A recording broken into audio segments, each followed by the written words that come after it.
ನಮಸ್ಕಾರ ವೀಕ್ಷಕರೇ, ಆರೋಗ್ಯ ರಹಸ್ಯ ನೇರ ಪ್ರಸಾರ ಕಾರ್ಯಕ್ರಮಕ್ಕೆ ಆತ್ಮೀಯವಾದಂಥ ಸ್ವಾಗತ.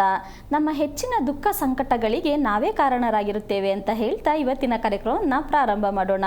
ಶುಭ ಸಮಯದಂದು ಶುಭವಾಗಿರ್ತಕ್ಕಂಥ ವಿಚಾರವನ್ನು ತಿಳಿಸ್ಕೊಡೋದಕ್ಕೆ ಎಂದಿನಂತೆ ನಮ್ಮ ಜೊತೆಗಿದ್ದಾರೆ ಶ್ರೀಮಾನ್ ಶ್ರೀ ಪುರುಷೋತ್ತಮ್ ದೇಶಿ ಗುರುಗಳು. ಒಂದು ವೀಕ್ಷಕರವನ್ನ ಕಾರ್ಯಕ್ರಮಕ್ಕೆ ಸ್ವಾಗತಿಸೋಣ. ಗುರುಗಳೇ ನಮಸ್ಕಾರ, ಕಾರ್ಯಕ್ರಮಕ್ಕೆ ಸ್ವಾಗತ. ನಮಸ್ಕಾರ ಗುರುಗಳೇ, ಮದುವೆ ಸಮಯದಲ್ಲಿ ವರನಿಗೆ ಪಾದಪೂಜೆ ಮಾಡುವಂಥ ವಿಚಾರ, ಇದರ ನಿಜವಾದ ಅರ್ಥ ಏನು ಗುರುಗಳೇ? ನಾವೆಲ್ಲ ಅಂದ್ಕೊಂಡಿರೋದು ನಾವು ಹೆಣ್ಣನ್ನು ಮದುವೆ ಮಾಡಿಕೊಡ್ತಾ ಇದ್ದೀವಿ, ಸೊ ಅವ್ರ ಜವಾಬ್ದಾರಿ ಅವ್ರ ಮೇಲೆ ಇರುತ್ತೆ, ಅದಕ್ಕೋಸ್ಕರ ಪಾದಪೂಜೆ ಮಾಡಬೇಕು ಅಂತ ಈ ರೀತಿ ಹಲವಾರು ಉದಾಹರಣೆಗಳು ತೊಗೊಂಡಿರ್ತೀವಿ ಗುರುಗಳೇ. ನಿಜವಾದ ಅರ್ಥ ಏನು ಗುರುಗಳೇ? ಹರಿ ಓಂ ಶ್ರೀ ಗುರುಭ್ಯೋ ನಮಃ. ಎಷ್ಟು ಸಲೀಸಾದ ವಿಚಾರ ಕೇಳ್ಬಿಟ್ಟಮ್ಮ ನೀನು. ಒಬ್ಬ ಈ ಥರ ಆದರೆ ದಿನಕ್ಕೆ ಓವರ್ ಇಳಿಸ್ಕೊಂಡ್ಬಿಡ್ತಾರೆ. ಅಂದರೆ ನಮ್ಮ ಜವಾಬ್ದಾರಿ ಅವ್ರು ಒರೆಸ್ತಾ ಇದ್ದೀನಿ ಅಂತನಾ? ಹಾಂ ಗುರುಗಳೇ, ಅಂತ ಅಂದ್ಕೊಂಡಿರೋದು ಗುರುಗಳೇ. ಅಂದರೆ ನಾವು ಅನ್ಕೊಂಡೇ ಬದುಕ್ತಾ ಇರೋದು, ಯಾವುದೂ ಆಗಿಲ್ಲ ಮಾತ್ರ ಅಲ್ವಾ? ನಾವೆಲ್ಲ ಅನ್ಕೊಂಡಂಗೆ ಏನಾದ್ರು ಆಗಿದೆಯಾ? ಇಲ್ಲ ಗುರುಗಳೇ. ಮದುವೆ ಮಾಡೋದು ಹಂಗೆ ಅನ್ಕೊಂಡಂಗೆ ಮಾಡೋದು ಮದುವೆ ನಾವು ಅನ್ಕೊಂಡಂಗೆ ಜೀವನ ಆಗಂಗಿದ್ರೆ ಕತೆ ಏನಿರೋದು ಗುರುಗಳೇ ಅಲ್ವಾ? ಹೌದು. ಈಗ ನಾವು ಪ್ರತಿಯೊಂದನ್ನು ಕೂಡ ನಾವು ಅನ್ಕೋತಾ ಇದ್ದೀವಿ. ಹೌದು. ಮಕ್ಕಳು ಮುಂದೆ ನಮ್ಗೆ ಆಗ್ತಾರೆ, ಆಗಿದೆಯಾ? ಇಲ್ಲ ಗುರುಗಳೇ. ನಾನು ನಾಳೆ ಚೆನ್ನಾಗಿ ಆಗ್ತೀನಿ, ಆಗಿದೆಯಾ? ಇಲ್ಲ. ಸೊ ಇದು ನಮಗೆ ಪ್ರಜ್ಞಾ ವ್ಯವಸ್ಥೆಯನ್ನು ಕಳ್ಕೊಂಡಿರೋದಕ್ಕೆ ಇವೆಲ್ಲ ನಮಗೆ ಬರುತ್ತೆ. ಪ್ರಜ್ಞಾ ವ್ಯವಸ್ಥೆ ಕಳ್ಕೊಂಡಿರೋದು. ಪ್ರಜ್ಞಾ ವ್ಯವಸ್ಥೆ ನಾವು ಕಳ್ಕೊಂಡಿದ್ದೀವಿ ಅಂತ ನಮ್ಗೆ ಗೊತ್ತಿರೋ ಅದಕ್ಕೆ ಉತ್ತರ ಹೇಳೋಣ ಈಗ. ಹಾಂ ಗುರುಗಳೇ. ಈ ರಹಸ್ಯಕ್ಕೆ ಕಾರಣಕರ್ತನಾಗಿರ್ತಕ್ಕಂತಹ ಶ್ರೀಮನ್ನಾರಾಯಣನ ಪಾದ ಕಮಲಗಳಿಗೆ ಕೋಟಿ ಕೋಟಿ ನಮನಗಳ ಅರ್ಪಣೆಯನ್ನು ಮಾಡಿ ನಾವು ರಹಸ್ಯವಾದ ಮದುವೆ ಮಾಡ್ಕೋತಾ ಇದ್ದೀವಿ. ರಹಸ್ಯವಾದ ಮದುವೆ ಯಾವುದು ಅಂತ ತಿಳ್ಕೋಬೇಕು. ಯಾವುದಿರ್ಬೋದಮ್ಮ? ರಹಸ್ಯವಾದ ಮದುವೆ ಪ್ರಜ್ಞೆ ಇಲ್ಲದ ಮಗು. ಪ್ರಜ್ಞೆ ಇಲ್ಲದೆ ತಾಯಿ ಮಗುನ ಪಡ್ಕೋತಾಳೆ. ಸತ್ಯ ತಾನೆ? ಈಗ ಅದೇ ಎರಡೂ ತಪ್ಪಾದ ಮೇಲೆ ನಾವು ಬದುಕೋದು ಹೆಂಗೆ?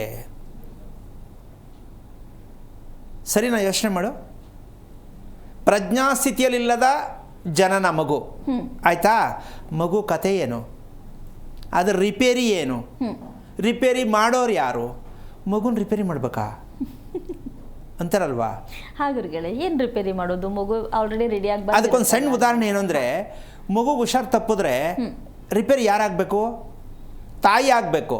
ತಾಯಿ ಆಗಬೇಕು. ಮಗುಗೆ ಏನೋ ಶೀತ ಬಂತು, ಕೆಮ್ಮು ಬಂತು, ಜ್ವರ ಬಂತು, ಮಗುಗೆ ಮೆಡಿಸಿನ್ ಎಲ್ಲ ಕೊಡೋದು ತಾಯಿಗೆ. ನಾವು ಎಲ್ಲಿ ಕರ್ಕೊಂಡಿದ್ದೀವಿ? ಮಗುನೇ ಎತ್ಕೊಂಡು ಹೋಗ್ತೀವಿ. ಆ ಮಟ್ಟಕ್ಕೆ ಹೋಗಿದ್ದೀವಿ ಅಂದರೆ ನಾವು ಎಷ್ಟು ಜ್ಞಾನವಂತರಲ್ವಾ? ಅದಿನ್ನೂ ಪ್ರಪಂಚದ ಅರಿವೇ ಗೊತ್ತಿಲ್ಲ ಅದಕ್ಕೆ, ಆಗಲೇ ಮೆಡಿಸಿನ್ ಸ್ಟಾರ್ಟ್ ಅಲ್ವಾ? ಈಗ ಅದು ಪ್ರಜ್ಞೆ ಯಾವ ಮಟ್ಟಕ್ಕೆ ಹೋಗುತ್ತೆ ಸ್ವಲ್ಪ ಯೋಚನೆ ಮಾಡು. ಬರೀ ಹಾಲು ಕುಡಿಯೋ ಮಗು ಅದು. ಹೌದು.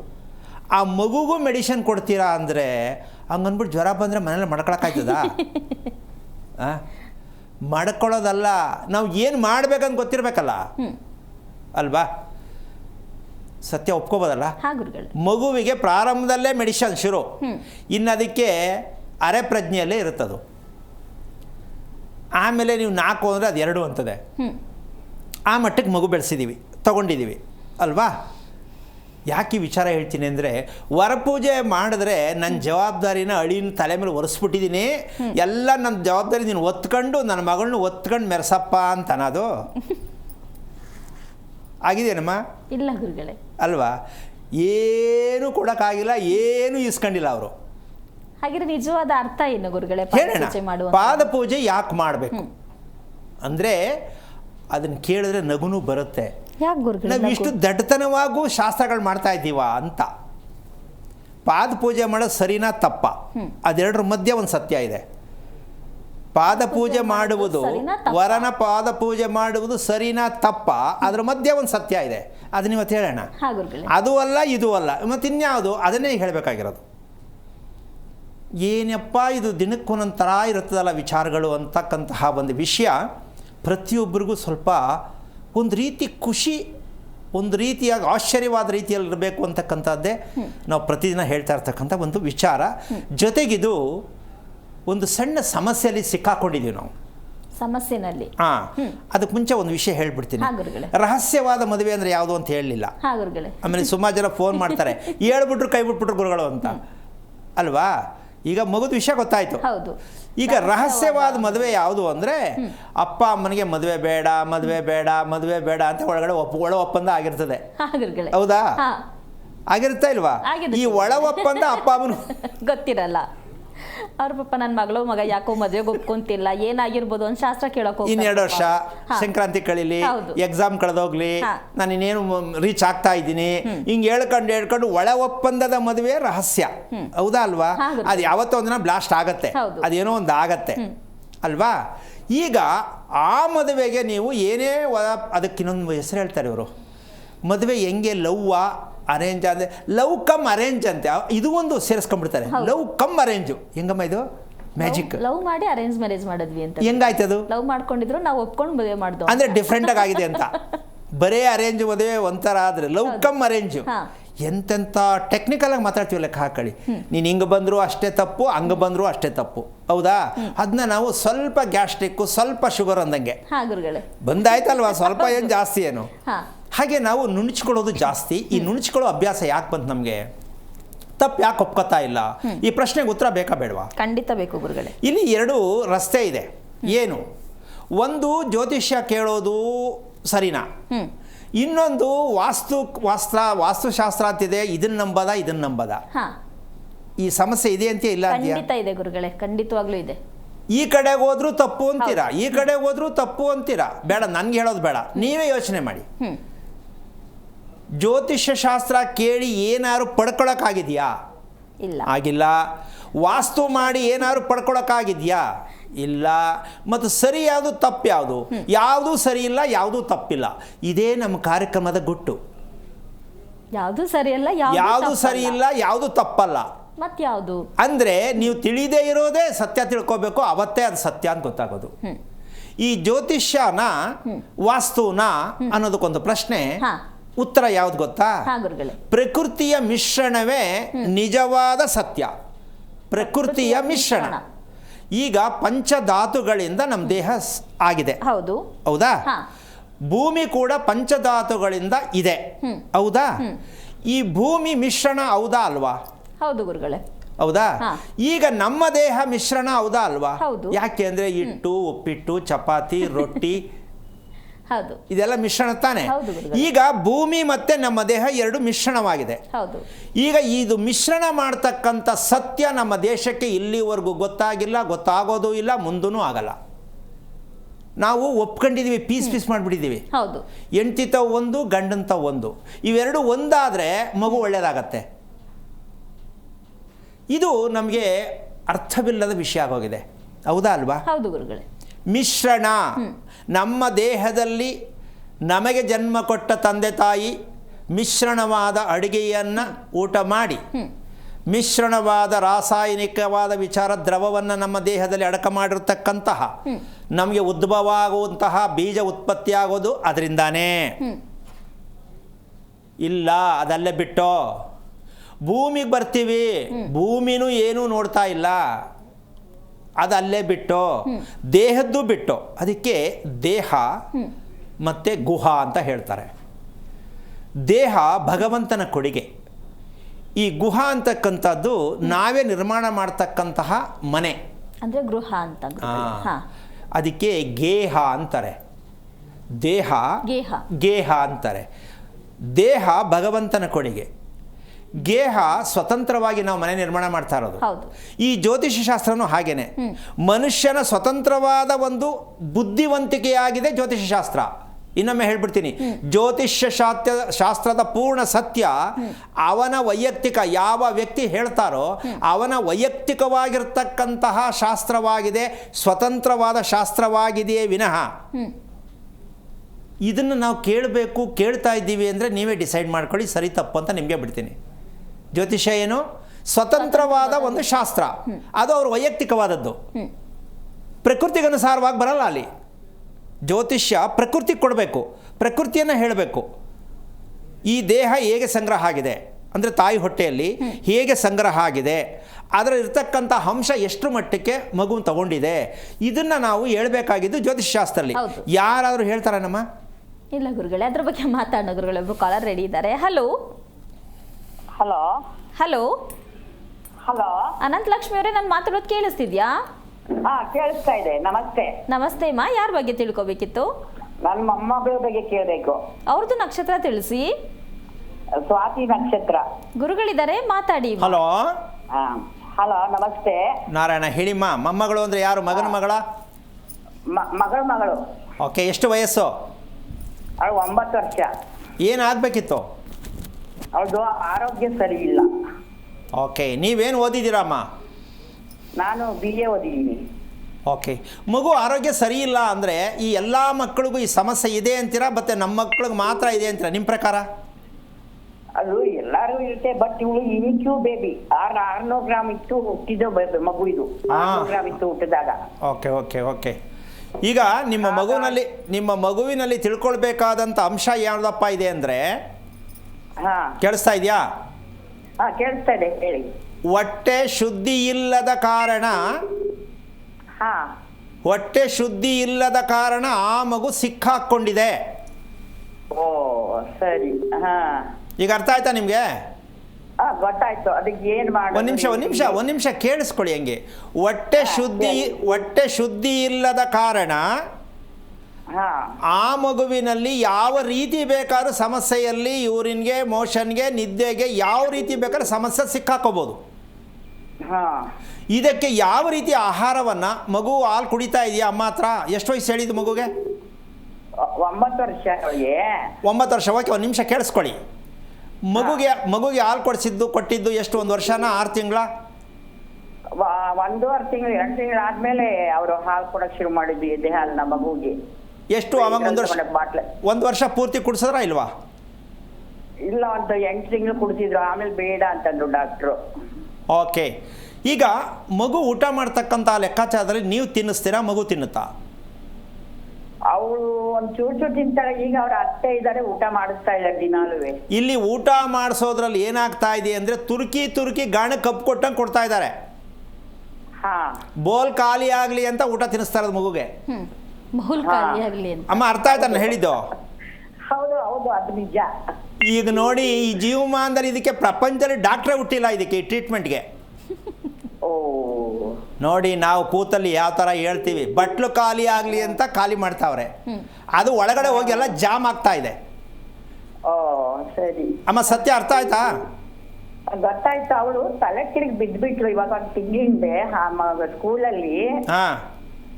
ತಲೆ ತಿರುಗಿ ಬಿದ್ಲು ಇದ್ದಕ್ಕಿದ್ದಂಗೆನೆ. ನೀವು ಮಗುನ ಫಸ್ಟು ಅದು ಹುಟ್ಟಿರ್ತಕ್ಕಂಥ ರೀತಿ ನೋಡಿ, ಆ ಮಗುನ ನೀವು ಓದ್ಸಕ್ಕೆ ಕಳಿಸ್ಬಿಟ್ರೆ ಹೊರ್ತು ಆ ಮಗು ದೇಹವನ್ನು ಗುರುತಿಸ್ತಿಲ್ಲ, ಮಗುಗೆ ಏನು ಮಾಡಬೇಕು ಮಾಡಲಿಲ್ಲ. ಅಮ್ಮ, ಇಷ್ಟು ಅನ್ಯಾಯನ ಮಕ್ಳಿಗೆ ಮಾಡ್ಬೋದಾ ನೀವು? ಏನ್ ಮಾಡೋದು? ಮನೇಲಿ ಅವ್ರ ಗಂಡ ಈಗ ಅಡುಗೆ ಅಂದ್ರೆ ಕೇಳ್ಬೇಕಲ್ಲ, ನಾವ್ ಎಷ್ಟು ಹೇಳಿದ್ರು ಅವ್ರದ್ದೇ ಪದ್ಧತಿ. ಅವ್ರಿಗೆ ಈಗ ಹರ್ಬಲ್ ಲೈಫ್ ಅಂತ ಬಂದಿದೆಯಲ್ಲ, ಹರ್ಬಲ್ ಲೈಫ್ ಇಟ್ಕೊಡ್ತಾ ಇದ್ರೆ ಡೈನಾಶೇಕ್ ಅಂತ ಹೇಳಿ ಒಂದು ನೋಡಿ, ಕೊಡ್ತಾರೆ ಅವ್ರಿಗೆ. ಬೇಗ ಕಿಡ್ನಿಗೆ ನಾವೇ ತುಂಬಾ ಆಯುಸ್ ಕಮ್ಮಿ ಮಾಡಕ್ಕೆ ಇದೊಂದು ಹರ್ಬಲ್ ಲೈಫ್. ಕಿಡ್ನಿಯನ್ನ ಬೇಗ ಕಳ್ಕೊಳ್ಳೋಕ್ಕೆ. ಮಗುಗೆ ಮೊದಲೇ ಸಮಸ್ಯೆ ಇದೆ. ಮಗುವಿಗೆ ಜೀರ್ಣಾಂಗ ಸಮಸ್ಯೆ ಇರುವ ಕಾರಣ, ದಯವಿಟ್ಟು ಅರ್ಥ ಮಾಡ್ಕೊಳ್ಳಿ, ಮಗುವಿಗೆ ಜೀರ್ಣಾಂಗ ಚೆನ್ನಾಗಿರ್ಬೇಕಾ ಬೇಡವಾ? ಇರ್ಬೇಕು, ಎಲ್ಲರಿಗೂ ಇರ್ಬೇಕಲ್ವಾ? ಅದೇ ಚೆನ್ನಾಗಿಲ್ಲ, ಅದಕ್ಕೆ ತಗೊಂಡೋಗಿ ಹರ್ಬಲ್ ಲೈಫ್ ಕೊಟ್ರೆ ಇನ್ನೂ ಆಯಸ್ ಕಮ್ಮಿ ಆಗತ್ತೆ. ಆಮೇಲೆ ಮಗು ಮುಂದಿನ ಕತೆ ಏನು? ಅವಳು ಚೆನ್ನಾಗಿ ಇಂಪ್ರೂವ್ ಆಗ್ತಾಳೆ, ಚೆನ್ನಾಗಿ ಓದ್ತಾಳೆ ಅನ್ನೋ ಒಂದು ವಾರದಲ್ಲಿ. ನೋಡಿ, ಒಂದು ತಿಳ್ಕೊಳ್ಳಿ, ಚೆನ್ನಾಗಿ ಓದ್ತಾಳೆ ಅನ್ನೋದನ್ನ ಬಿಟ್ಟು ಚೆನ್ನಾಗಿರ್ತಾಳೆ ಅಂತ ತೀರ್ಮಾನ ತಗೋಬೇಕು. ಯಾವ್ದಿರ್ಬೇಕು ನಿಮ್ಗೆ? ಚೆನ್ನಾಗಿ ಓದೋದು ಬೇಕಾ, ಚೆನ್ನಾಗಿರೋದು ಬೇಕಾ? ಚೆನ್ನಾಗಿರ್ಬೇಕು, ಭವಿಷ್ಯದಲ್ಲಿ ಮುದ್ದೆ ಇರ್ಬೇಕು, ಆರೋಗ್ಯವಾಗಿರ್ಬೇಕು. ನೋಡಿ, ಯಾವ ತಂದೆ ತಾಯಿ ಮಕ್ಕಳಿಗೋಸ್ಕರವಾಗಿ ಭವಿಷ್ಯವನ್ನ ರೂಪಿಸುವ ತಂದೆ ತಾಯಿಗಳು ಈ ತೀರ್ಮಾನದಲ್ಲಿ ಇದ್ದಾರಾ? ಅದನ್ನ ಹೇಳ್ಬೇಕು, ನಾನೀಗ ಹೇಳ್ತೀನಿ. ಅದಕ್ಕಾಗಿ ಉದ್ದೇಶವಾಗಿ ಮಾಡಿದ್ವಿ ಇವತ್ತು. ಏನ್ ಮಾಡೋದು? ಅಲ್ಲಲ್ಲ, ಒಂದ್ ನಿಮಿಷ, ನಾನು ಹೇಳ್ತಾ ಇದ್ದೀನಿ, ಪ್ರತಿ ತಂದೆ ತಾಯಿಗಳು ಮಕ್ಕಳಿಗೆ ಮಾಡ್ತಾ ಇರತಕ್ಕಂಥ ದೊಡ್ಡ ಶಿಕ್ಷೆ ಆಹಾರವನ್ನು ಯಾವ ರೀತಿಯಲ್ಲಿ ಮಕ್ಕಳಿಗೆ ನಾವು ಕೊಡಬೇಕು ಅಂತಕ್ಕಂಥ ಸತ್ಯನೇ ಯಾವ ತಂದೆ ತಾಯಿಗೂ ಗೊತ್ತಾಗಿಲ್ವಲ್ಲ ಅಂತ ನನ್ನದೊಂದು ಕೊರತೆ. ಹೌದು ಹೌದು. ಮಕ್ಕಳು ತಿನ್ಬಿಟ್ರೆ ಚೆನ್ನಾಗಾಗ್ತಿದ್ದಾರೆ, ನಾವು ತಿನ್ನಿಸ್ಬಿಟ್ರೆ ಚೆನ್ನಾಗಾಗ್ತಾ ಇದ್ದಾರೆ. ಇದು ಬಲವಂತದ ಊಟ ಮಗುವಿನ ಆಯಸ್ಸಿಗೆ ಧಕ್ಕೆ, ಮಗುವಿನ ಆರೋಗ್ಯಕ್ಕೆ ಧಕ್ಕೆ. ನೋಡಿ, ನಮ್ಮ ಜನಕ್ಕೆ ಬುದ್ಧಿ ಬರ್ತಾ ಇದೆಯಾ, ಬುದ್ಧಿ ಹೋಗ್ತಾ ಇದೆಯಾ? ನಿಮ್ಮ ಮೂಲಕ ಎಲ್ಲರಿಗೂ ಹೇಳಕ್ಕೆ ಇಷ್ಟಪಡ್ತೀನಿ. ಯಾಕೆಂದ್ರೆ ತಂದೆ ತಾಯಿಗಳು ಅಂದ ತಕ್ಷಣ ಮಗುವನ್ನ ಗುರುತಿಸದೇ ಇದ್ರೆ ತಂದೆ ತಾಯಿ ಆಗ್ತಾರ ಅವರು? ಆಗಲ್ಲ, ನಾನು ಹೇಳಿದ್ದೆ ನೋಡಮ್ಮ ಕೊಡ್ಬೇಡ, ಅವಳಿಗೆ ಊಟ ತಿಂಡಿ ಮಾಡಿಸು, ಒಂದ್ ಸ್ವಲ್ಪ ತರಕಾರಿ ಕೊಡು ಅಂದ್ರೆ ಇಲ್ಲ ಅವಳು ಇದ್ರಲ್ಲಿ ಚೆನ್ನಾಗ್ತಾಳೆ ಅನ್ನೋ ಅಭಿಪ್ರಾಯ. ಒಂದ್ ನಿಮಿಷ, ನಂಬಿಕೆ ಆಗ್ಬಿಟ್ಟಿದೆ. ಒಂದ್ ನಿಮಿಷ. ತರಕಾರಿ ಕೊಡೋದು, ಗಂಜಿ ಕೊಡೋದು, ಊಟ ಕೊಡೋದು, ಸಿರಪ್ ಕೊಡೋದು ಸೆಕೆಂಡ್ರಿ. ಮಗುವಿನ ಹೊಟ್ಟೆಯನ್ನ ಶುದ್ಧೀಕರಣ ಮಾಡ್ತಕ್ಕಂಥ ಸತ್ಯ ಗೊತ್ತಾಗ್ಬೇಕು ಮೊದಲು. ಅದನ್ನ ಯಾವ ರೀತಿ ಒಂದ್ ನಿಮಿಷ, ಅದನ್ನ ಅವ್ರ ಪೇರೆಂಟ್ಸ್ಗೆ ಬಿಡಿ. ನೀವ್ ಯಾಕೆ ತಲೆ ಕೆಡಿಸ್ಕೊತೀರಾ? ನೀವ್ ಯಾಕೆ ಹೊತ್ಕೊಂಡು ಹೋಗ್ತೀರಾ ತಲೆ ಮೇಲೆ ಮೂಟೆನ? ಇಲ್ಲ, ನಾನು ಹೇಳಬೇಕಲ್ಲ. ಅದು ಹಂಗಾಗಲ್ಲ. ಒಂದ್ ನಿಮಿಷ, ಇದಕ್ಕೆ ಹೇಳೋದ್ರಿಂದ ಕೇಳೋದ್ರಿಂದ ಆಗಲ್ಲ. ಮಗು ಎದುರುಗಡೆ ಬರಬೇಕು, ಅಪ್ಪ ಅಮ್ಮ ಮುಂದೆ ಕುತ್ಕೋಬೇಕು, ಅವಾಗ ಅವ್ರು ನಾಚಿಕೆ ಆಗೋ ಥರ ಹೇಳ್ಕೊಡ್ತೀನಿ ನಾನು. ಅವರಿಬ್ರು ತಲೆ ಬಗ್ಗಿಸ್ಬೇಕು. ಮಗುವನ್ನ ಪಡೆದ ತಂದೆ ತಾಯಿಗಳಾಗಿ ಮಗುವಿನ ಸತ್ಯ ತಿಳ್ಕೊಂಡಿದೀವ ಅಂತ ತಲೆ ಬಗ್ಗಿಸ್ತಾರೆ ಅವರು. ನಾನು ಹೇಳ್ಕೊಡ್ತೀನಿ. ಈ ಸತ್ಯ ತಿಳ್ಕೊಳ್ಳಿ, ಒಳ್ಳೇದಾಗ್ಲಿ. ಮೊದಲು ನಾವು ರಿಪೇರಿ ಏನು ಅಂತ ತಿಳ್ಕೋಬೇಕು. ಸುಮ್ಮನೆ ಏನೋ ರಿಪೇರಿ ಮಾಡೋಕ್ಕಾಗಲ್ಲ. ಒಳ್ಳೇದಾಗ್ಲಿ.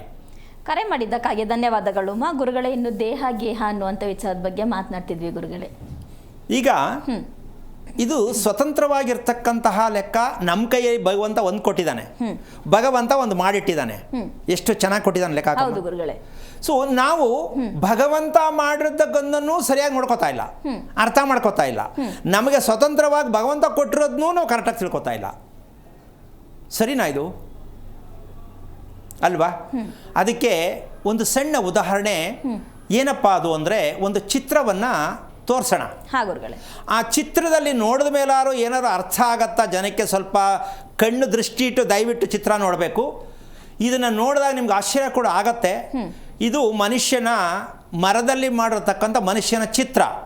ಈ ಚಿತ್ರ ಏನಕ್ಕೆ ತೋರಿಸ್ಬೇಕು ಅಂದರೆ, ಮನುಷ್ಯ ನಿಂತ್ಕೊಳ್ಳೋದಾರು ಗೊತ್ತಾಗಿದೆಯಾ ಅಂತ ಗೊತ್ತಾಗ್ಲಿ ಅಂತ. ಮನುಷ್ಯ ಹೇಗೆ ನಿಂತ್ಕೋಬೇಕು ಭೂಮಿ ಮೇಲೆ ಅಂತ. ಪಂಚಭೂತಗಳಿಂದ ನಾವು ನಿರ್ಮಾಣ ಆಗಿರುವ ದೇಹ, ಪಂಚಭೂತಗಳಿಂದ ಆಗಿರ್ತಕ್ಕಂಥ ಈ ಒಂದು ಪ್ರಕೃತಿ ಮಣ್ಣು, ಅದರಲ್ಲಿ ನಾವು ಹೇಗೆ ನಿಂತ್ಕೋಬೇಕು ಅಂತಕ್ಕಂಥದ್ದು. ಯಾಕೆಂದರೆ ಮನುಷ್ಯನ ನಿಲ್ಸೋಕ್ಕಾಗಲ್ಲ. ಅವನು ಎಡಗೈ ಎತ್ತು ಅಂದರೆ ಬಲಗೈ ತೆಗಿತಾನೆ, ಬಲಗೈ ತೆಗಿನ ಎಡಗೈ ತೆಗಿತಾನೆ. ಅದಕ್ಕೋಸ್ಕರ ಮರದಲ್ಲೇ ಮಾಡಿ ತೋರಿಸ್ತಾ ಇದ್ದೀವಿ ಮನುಷ್ಯ ಹೀಗಿರಬೇಕು ಅಂತ ಸತ್ಯ. ಈಗ ಇದಕ್ಕೆ ಮುಂದುವರೆದ ಭಾಗ, ಈ ಒಂದು ವಿಚಾರದಿಂದ ಇನ್ನು ಸ್ವಲ್ಪ ಮುಂದುವರೆದ ಭಾಗವನ್ನು ನಾವು ತಿಳ್ಕೊಂಡಾಗ ಸತ್ಯ ಏನು ಅಂತ ಅರ್ಥ ಆಗತ್ತೆ. ಏನದು ಮುಂದುವರೆದ ಭಾಗ ತಿಳ್ಕೋಬೇಕು ಅಂದರೆ, ನಾವು ಸಮುದ್ರದಲ್ಲಿ ಸ್ನಾನ ಮಾಡಿದ್ರೆ ಒಳ್ಳೆಯದು, ನದಿಯಲ್ಲಿ ಸ್ನಾನ ಮಾಡಿದ್ರೆ ಒಳ್ಳೆಯದು. ಸದ್ಯಕ್ಕೆ ಸಮುದ್ರದಲ್ಲಿ ಸ್ನಾನ ಮಾಡಿದ್ರೆ ಒಳ್ಳೆಯದು, ಸಮುದ್ರ ದರ್ಶನ ಮಾಡಿದ್ರೆ ಒಳ್ಳೆಯದು. ಏಕೆಂದರೆ ಕ್ಷೇತ್ರ ಆಗತ್ತಲ್ಲ ಅಲ್ವಾ ಅಂತೀವಿ. ಆಮೇಲೆ ಕ್ಷೇತ್ರಕ್ಕೆ ಹೋಗೋದು ಒಳ್ಳೆಯದು ಅಂತಕ್ಕಂಥ ಒಂದು ವಿಚಾರ. ನೋಡಿ, ಇಲ್ಲಿ ಪೂರ್ವ ಮತ್ತೆ ಪಶ್ಚಿಮ ಕಾಣಿಸ್ತಾ ಇದೆ. ಇದನ್ನ ಸ್ವಲ್ಪ ಸರಿಯಾಗಿ ಗಮನಿಸ್ಕೋಬೇಕು. ಮಧ್ಯದಲ್ಲಿ 0 ಇದೆ. ಅಂದ್ರೆ ಭೂಮಿ, ನಾವು ಮನೆ ಕಟ್ಟುವ ಭೂಮಿ 0ನಲ್ಲೇ ಇರುತ್ತೆ. ಇದನ್ನ ಪ್ರತಿಯೊಬ್ಬರು ಅರ್ಥ ಮಾಡ್ಕೋಬೇಕು. ನಾವು ಮನೆ ಕಟ್ಟುವ ಭೂಮಿ 0ನಲ್ಲಿದೆ, ಅಲ್ಲೇನು ಉತ್ಪತ್ತಿ ಆಗಿಲ್ಲ. ಅಂಥ 0ನಲ್ಲಿರ್ತಕ್ಕಂಥ ಭೂಮಿಯನ್ನು ನಾವು ಬಳಸುವ ವಿಧಾನ ಹೇಗೆ ಅಂತಕ್ಕಂಥ ವಿಚಾರಕ್ಕೆ ಬಂದರೆ, ಇಲ್ಲಿ ಶಕ್ತಿ ಮತ್ತು ತೇಜಸ್ಸು ಅಂತ ಕಾಣಿಸ್ತಾ ಇದೆ. ಈ ಶಕ್ತಿ ಅಂದರೆ ಪವರ್, ಇದು ಎಲ್ಲಿದೆ ಅಂತಕ್ಕಂಥ ಲೆಕ್ಕಾಚಾರಕ್ಕೆ ಹೋದರೆ, ಪೂರ್ವ ಮತ್ತು ಪಶ್ಚಿಮದಲ್ಲಿ ಮನುಷ್ಯನ ದೇಹಕ್ಕೆ ಸಿಗಬೇಕಾದಂಥ ಪವರ್ ಅಂದರೆ ಬಿಸಿ ಅನ್ನೋ ಶಕ್ತಿ ನಮ್ಮ ದೇಹದಲ್ಲಿದ್ದರೆ ಅದೇ ಕಣಮ್ಮ ಭಗವಂತ. ನಮ್ಮ ಮನೆಯಲ್ಲಿ ಶಕ್ತಿದಾಯಕವಾಗಿ ಶಾಖಭರಿತವಾದಂಥ ಶಕ್ತಿ ಇದ್ದಾಗ ನಮ್ಮ ಮನೆಯಲ್ಲಿ, ಆ ಮನೆಯಲ್ಲಿ ಭಗವಂತ ವಾಸ ಮಾಡ್ತಾನೆ. ಎಲ್ಲಿಂದ? ಪೂರ್ವ ಮತ್ತು ಪಶ್ಚಿಮದ ಓಡಾಟದಿಂದ. ಇನ್ನು ಉತ್ತರ ದಕ್ಷಿಣ ಅಂತ ಕಾಣಿಸ್ತಾ ಇದೆ. ಇದು ಕೂಲ್, ತುಂಬ ತಣ್ಣಗಿರುವಂಥ ವಾತಾವರಣ. ಉತ್ತರ ದಕ್ಷಿಣ ಯಾವುದು? ತಣ್ಣನೆಯ ವಾತಾವರಣ. ಪೂರ್ವ ಪಶ್ಚಿಮ ಯಾವುದು? ಪವರ್ಫುಲ್, ಅಂದರೆ ಶಾಖಭರಿತವಾದ ವಾತಾವರಣ. ಶಾಖ ಮತ್ತು ಶೀತ, ಇದು ಎರಡು ಸಮತೋಲನದಲ್ಲಿ ತನ್ನದೇ ಆದ ಶಕ್ತಿಯನ್ನು ರೂಪಿಸ್ಕೋಬೇಕು. ಯಾವುದು ಕಮ್ಮಿ ಆಗಬಾರ್ದು, ಯಾವುದು ಜಾಸ್ತಿ ಆಗಬಾರ್ದು. ಹಾಗಿರ್ತಕ್ಕಂತಹ ಇದನ್ನು ನೋಡು, ಅದು ತೇಜಸ್ ಅಂತ ಹೇಳ್ತಾರೆ. ಆ ಮನೆಯಲ್ಲಿ ಆ ರೀತಿಯಾಗಿ ಮಧ್ಯದಲ್ಲಿ ಇರ್ತಕ್ಕಂತಹ ಮನೆಯ ಮಧ್ಯಭಾಗವನ್ನು ನಾವು ಸೂರ್ಯನ ಕಿರಣ ಎಷ್ಟು ಮಟ್ಟಕ್ಕೆ ಮನೆಯ ಒಳಗಡೆ ಅದು ಕೆಲಸ ಮಾಡುತ್ತೆ ಅಂತಕ್ಕಂಥ ಇದಕ್ಕೆ ಸೂರ್ಯಗೋಳ ಅಂತಾರೆ. ಏನು ಹೇಳ್ತಾರೆ? ಸೂರ್ಯಗೋಳ. ಈ ಸೂರ್ಯಗೋಳದಲ್ಲಿ ಉತ್ಪತ್ತಿ ಆಗುವುದೇ ಮಗು ಹುಟ್ಟದ ನಕ್ಷತ್ರ.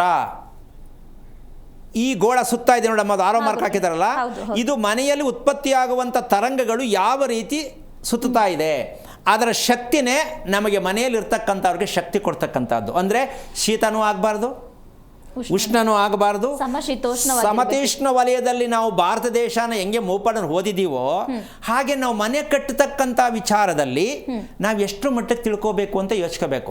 ನಿನಗೆ ಶಕ್ತಿ ಇದೆಯಾ? ಮಕ್ಕಳಿಗೆ ಶಕ್ತಿ ಇಲ್ಲ. ಈಗ ಏಮ ಕೇಳಿದ್ದೇನೋ ಶಕ್ತಿ ಇಲ್ಲ. ಈಗ ಮನೆಯಲ್ಲಿ ಹುಡುಕಬೇಕಾ ನಾವು ಜ್ಯೋತಿಷದಲ್ಲಿ ಹುಡುಕಬೇಕಾ? ಸ್ವಲ್ಪ ಯೋಚನೆ ಮಾಡಬೇಕು. ಈ ಒಂದು ಸುತ್ತಳತೆ ಇರತಕ್ಕಂತಹ ಒಂದು ಭಾಗವನ್ನು ನಾವು ಈ ರೀತಿಯಾಗಿರ್ತಕ್ಕಂಥ ಮನೆಯಲ್ಲೇ ನಾವು ನಿರ್ಮಾಣ ಮಾಡ್ತಕ್ಕಂಥ ಪ್ರಪಂಚ ಅಮ್ಮ, ವಿಶ್ವವನ್ನು ನಾವು ಒಂದು ಮಾಮೂಲಿ ಯಾವುದೋ ಒಂದು ಸಣ್ಣ ಗ್ರಾಮ ಥರ ಮಾಡ್ಕೊಂಡ್ಬಿಟ್ಟಿದ್ದೀವಿ ವೈಜ್ಞಾನಿಕವಾಗಿ. ಕೂತಲ್ಲೇ ವಿಶ್ವ ನೋಡ್ತಾ ಇದೀವಲ್ಲಮ್ಮ. ಆದ್ರೆ ಸತ್ಯ ಏನು ಅಂದರೆ ನಾವು ಕೂತಲ್ಲೆಲ್ಲ ನೋಡ್ತಾ ಇದ್ದೀವಿ ಅಂದರೆ ನಾವೊಂದು ಪುಟ್ಟ ಗ್ರಾಮ ಮಾಡಿದ್ದೀವಿ ನಮ್ಮ ದೇಶನೇ ಅಂತ ಹೇಳ್ಕೊಳ್ಳೋಣ, ವಿಶ್ವನೇ ಅಂತ ಹೇಳ್ಕೊಳ್ಳೋಣ. ಗ್ರೇಟ್. ನೆಮ್ಮದಿಯಾಗಿದ್ದೀರಾ? ಆರೋಗ್ಯವಾಗಿದ್ದೀರಾ? ವೈಜ್ಞಾನಿಕವಾಗಿ ನೀವೆಷ್ಟೇ ಬೆಳೆದಿದ್ರು ನಿಮ್ಮ ವಾಸದ ಮನೆಯನ್ನು ನೀವು ನಿರ್ಮಾಣ ಮಾಡ್ಕೊಳ್ಳೋಕ್ಕೆ ಇಲ್ಲಿವರೆಗೂ ಯಾರ ಕೈಲಾರು ಆಗಿದೆಯಾ? ಇದು ಸತ್ಯ. ಈ ಒಂದು ವೈಜ್ಞಾನಿಕವಾಗಿರ್ತಕ್ಕಂತಹ ಒಂದು ಇದಕ್ಕೆ ಸೈನ್ಸ್ ಕರ್ವ್ ಅಂತ ಹೇಳ್ತೀವಿ. ಏನದು ಅಂದರೆ x into y is equal to z. ಇದು ಹೆಂಗಿದು x into y is equal to z ಅಂದರೆ ಇದಕ್ಕೊಂದು ಸಣ್ಣ ಉದಾಹರಣೆ ಏನಪ್ಪ ಅಂತಂದರೆ ಅಲ್ಲಿ ಕಾಣಿಸ್ತಾ ಇದೆ ಈಶಾನ್ಯ. ಅದು ಬೇಡ, ಮಾಮೂಲಿ ಜನಕ್ಕೆ ಗೊತ್ತಾಗಿದೆ ಈಶಾನ್ಯ ದೇವಮೂಲೆ ಅಂತ ಹೇಳ್ತಾರೆ. ದೇವಮೂಲೆಯಿಂದ ಬೆಡ್ರೂಮು, ನೈಋತ್ಯ ಕುಬೇರ್ ಮೂಲೆ ಅಂತ ಹೇಳ್ತಾರೆ. ಅಲ್ಲಿಂದ ಅಲ್ಲಿ ಗೆರೆ ಹಾಕ್ಕೊಂಡ್ರೆ ಝೆಡ್ ಆಕೃತಿ ಬರುತ್ತಾ ನೋಡ್ಕೋಬಹುದು. ಅದೇ ಆಗ್ನೇಯದಿಂದ ಅಡಿಗೆ ಮನೆಯಿಂದ ನೀರು ಮನೆಗೆ ಬಂದರೆ ಝೆಡ್ ಆಕೃತಿ ಕ್ರಿಯೇಟ್ ಆಗತ್ತೆ. ಈ ಝೆಡ್ಡು ನಿಮ್ಮ ಮನೆಯಲ್ಲಿ ಯಾವಾಗ ಉತ್ಪತ್ತಿ ಆಗಿದೆ ಅಂದ ಮೇಲೆ ನಿಮ್ಮ ಮನೆ ಆರೋಗ್ಯದಾಯಕವಾದ ಮನೆಯಾಗಿದೆ. ಎಷ್ಟು ಬೇಕು ದೇಹಕ್ಕೆ ಇಲ್ಲಿ ಯಾವ ನಕ್ಷತ್ರಕ್ಕೊಂದು, ಆಶ್ಲೇಷ ಇದ್ರೆ ಏನಾಗುತ್ತೆ, ಜ್ಯೇಷ್ಠ ಇದ್ರೆ ಏನಾಗುತ್ತೆ ಅಂತ ಕೇಳುವಂತಹ ಜ್ಯೋತಿಷ್ಯ ಹೇಳತಕ್ಕಂತಹ ಘನಪಂಡಿತರುಗಳಿಗೆ ನಾನು ಇದೊಂದು ಸವಾಲಾಗಿ ಹೇಳ್ಕೊಡ್ತೀನಿ. ಯಾವ ನಕ್ಷತ್ರಕ್ಕೂ ತಪ್ಪು ಸರಿ ಒಳ್ಳೆಯದು ಕೆಟ್ಟದ್ದು ಅಂತ ಹೇಳುವಂಥ ಅವಿವೇಕಿಗಳಿಗೆ ಈ ಸತ್ಯವನ್ನು ತಿಳ್ಕೊಂಡ್ರೆ ನಕ್ಷತ್ರ ಅಂತಕ್ಕಂಥದ್ದು ಪ್ರತಿ ಕುಟುಂಬದಲ್ಲಿ ಎಲ್ಲ ಜನಗಳ ನಕ್ಷತ್ರವು ಆ ಮನೆಯಲ್ಲಿ ಉತ್ಪತ್ತಿಯಾಗುವಂಥ ವಾತಾವರಣದ ಮೇಲೆ ಎಲ್ಲರಿಗೂ ಆರೋಗ್ಯ ಚೆನ್ನಾಗಿರಬೇಕು, ಚೆನ್ನಾಗಿರುತ್ತೆ.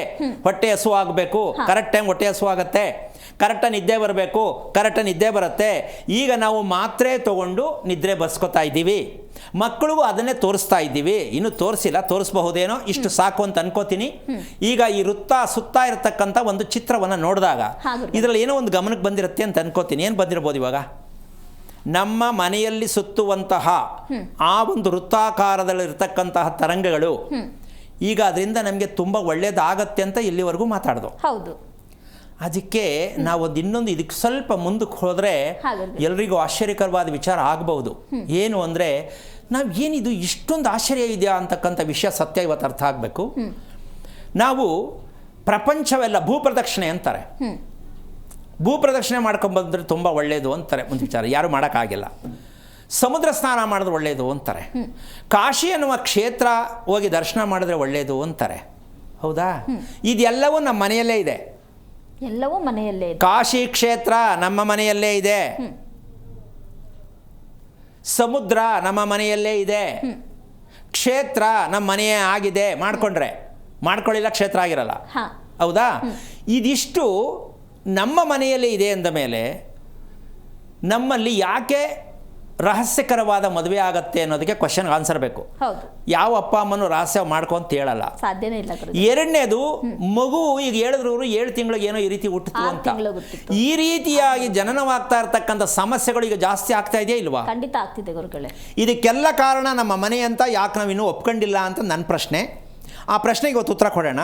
ಪ್ರೀಮೆಚೂರ್ ಬೇಬಿ ಆಗೋದಕ್ಕೂ ಮನೆಯೇ ಕಾರಣ. ಪ್ರತಿಯೊಂದಕ್ಕೂ ನೀವು ಏನೇನೆಲ್ಲ ಕನಸು ಕಾಣ್ತಾ ಇದ್ರು ಅದೆಲ್ಲವೂ ಮನೆಯಲ್ಲೇ ಇರುತ್ತೆ. ನಿಮ್ಗೆ ಏನೇನು ಆಗಬೇಕೆಲ್ಲ ಮನೆಯಲ್ಲೇ ಇದೆ. ಅದಕ್ಕೊಂದು ಉದಾಹರಣೆ ಕೊಡ್ತೀನಿ.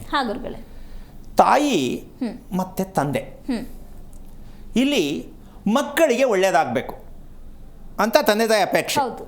ಮಕ್ಕಳು ನಮ್ಮ ಅಪ್ಪ ಅಮ್ಮ ಚೆನ್ನಾಗಿರ್ಬೇಕು, ಯಾಕೆ ಹಿಂಗೆ ಆಗ್ತಾವ್ರೆ ಅಂತ ಅವ್ರ ಅಪೇಕ್ಷೆ. ಇವ್ರು ಅವ್ರನ್ನ ಕೇಳ್ತಾರೆ, ಅವ್ರು ಇವ್ರನ್ನ ಕೇಳ್ತಾರೆ. ಇವರಿಬ್ಬರಿಗೂ ರಿಪೇರಿ ಆಗಿಲ್ಲ. ಯಾವ ಜನ್ಮದ ಕರ್ಮಾನೋ ಅಂತ ಮಕ್ಕಳು ಅನ್ಕೋತಾರೆ ಅಸಂದರ್ಭವಾಗಿ.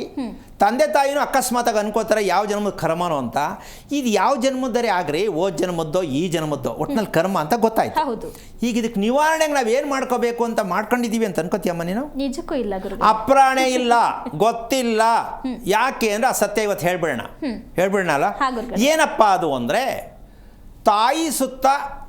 ತಾಯಿ ತಂದೆಯ ಸುತ್ತ ಮಕ್ಕಳನ್ನು 3 ಪ್ರದಕ್ಷಿಣೆ ಹಾಕ್ಸಿದ್ರೆ ಅಪ್ಪ ಅಮ್ಮನ ಋಣ 3 ಜನ್ಮ ತೀರ್ತು. 3 ಪ್ರದಕ್ಷಿಣೆ ಹಾಕ್ಸೋದು. ಒಂದು ಮಗು ಇರಲಿ 2 ಮಕ್ಕಳಿರಲಿ, ತಂದೆ ತಾಯಿಯನ್ನು ಬೆಳಗ್ಗೆ ಎದ್ದು ಮಕ್ಕಳು ಶಾಲೆಗೆ ಹೋಗುವ ಮುಂಚೆ ಪ್ರಥಮ ಪೂಜೆ, ತಂದೆ ತಾಯಿಗೆ 3 ಪ್ರದಕ್ಷಿಣೆ. ತಾಯಿ ವಂಶದ್ದು ತಂದೆ ವಂಶದ್ದು ಕಳೀತು. ಇನ್ನು ವಂಶದ್ದಿರುತ್ತಲ್ಲ, ಯಾರೋ ಅಪ್ಪ ಅಮ್ಮಂದು ವಂಶದ್ದಿರುತ್ತಲ್ಲ, ಅದಕ್ಕೆ ಈ ತಂದೆ ತಾಯಿಗಳು ಮನೆ ಸುತ್ತ 3 ಪ್ರದಕ್ಷಿಣೆ ಬಂದರೆ ವಂಶ ಪಾರಂಪರ್ಯ ದೋಷ ನಿವಾರಣೆ ಆಯಿತು. ಅಂದ್ರೆ ಮನೆ ಆ ರೀತಿ ಕಟ್ಕೊಂಡಿರ್ಬೇಕಲ್ಲ ಗುರುಗಳೇ ನಾವು. ಅದನ್ನೇ ತಾನೇ ಹೇಳ್ತಾ ಇದ್ದೀನಿ. ಇವತ್ತು ಕೇಳ್ಬೋಣ ಎಷ್ಟು ಜನ ಮನೆ ಕಟ್ಟೋರ ಹತ್ರ ಅಂತ. ಮನೆಯ ಸುತ್ತ 3 ಪ್ರದಕ್ಷಿಣೆ ಹಾಕುವ ರೀತಿ ಮನೆಯನ್ನ ಕಟ್ಟಿಸ್ತಿದ್ದೀವಾ ನಮಗೆ ಗೊತ್ತಾಗಿದೆಯಾ? ಶಾಸ್ತ್ರ ಹೇಳೋರು ಹೇಳ್ತಾರಾ, ವಾಸ್ತು ಹೇಳೋರು ಹೇಳ್ತಾರಾ? ಸ್ವಲ್ಪ ಯೋಚನೆ ಮಾಡಬೇಕು.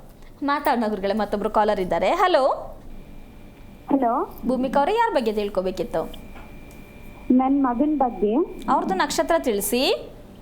ಜ್ಯೇಷ್ಠ ನಕ್ಷತ್ರ. ಏನ್ ಮಾಡ್ತಿರೋದು ಅವರು?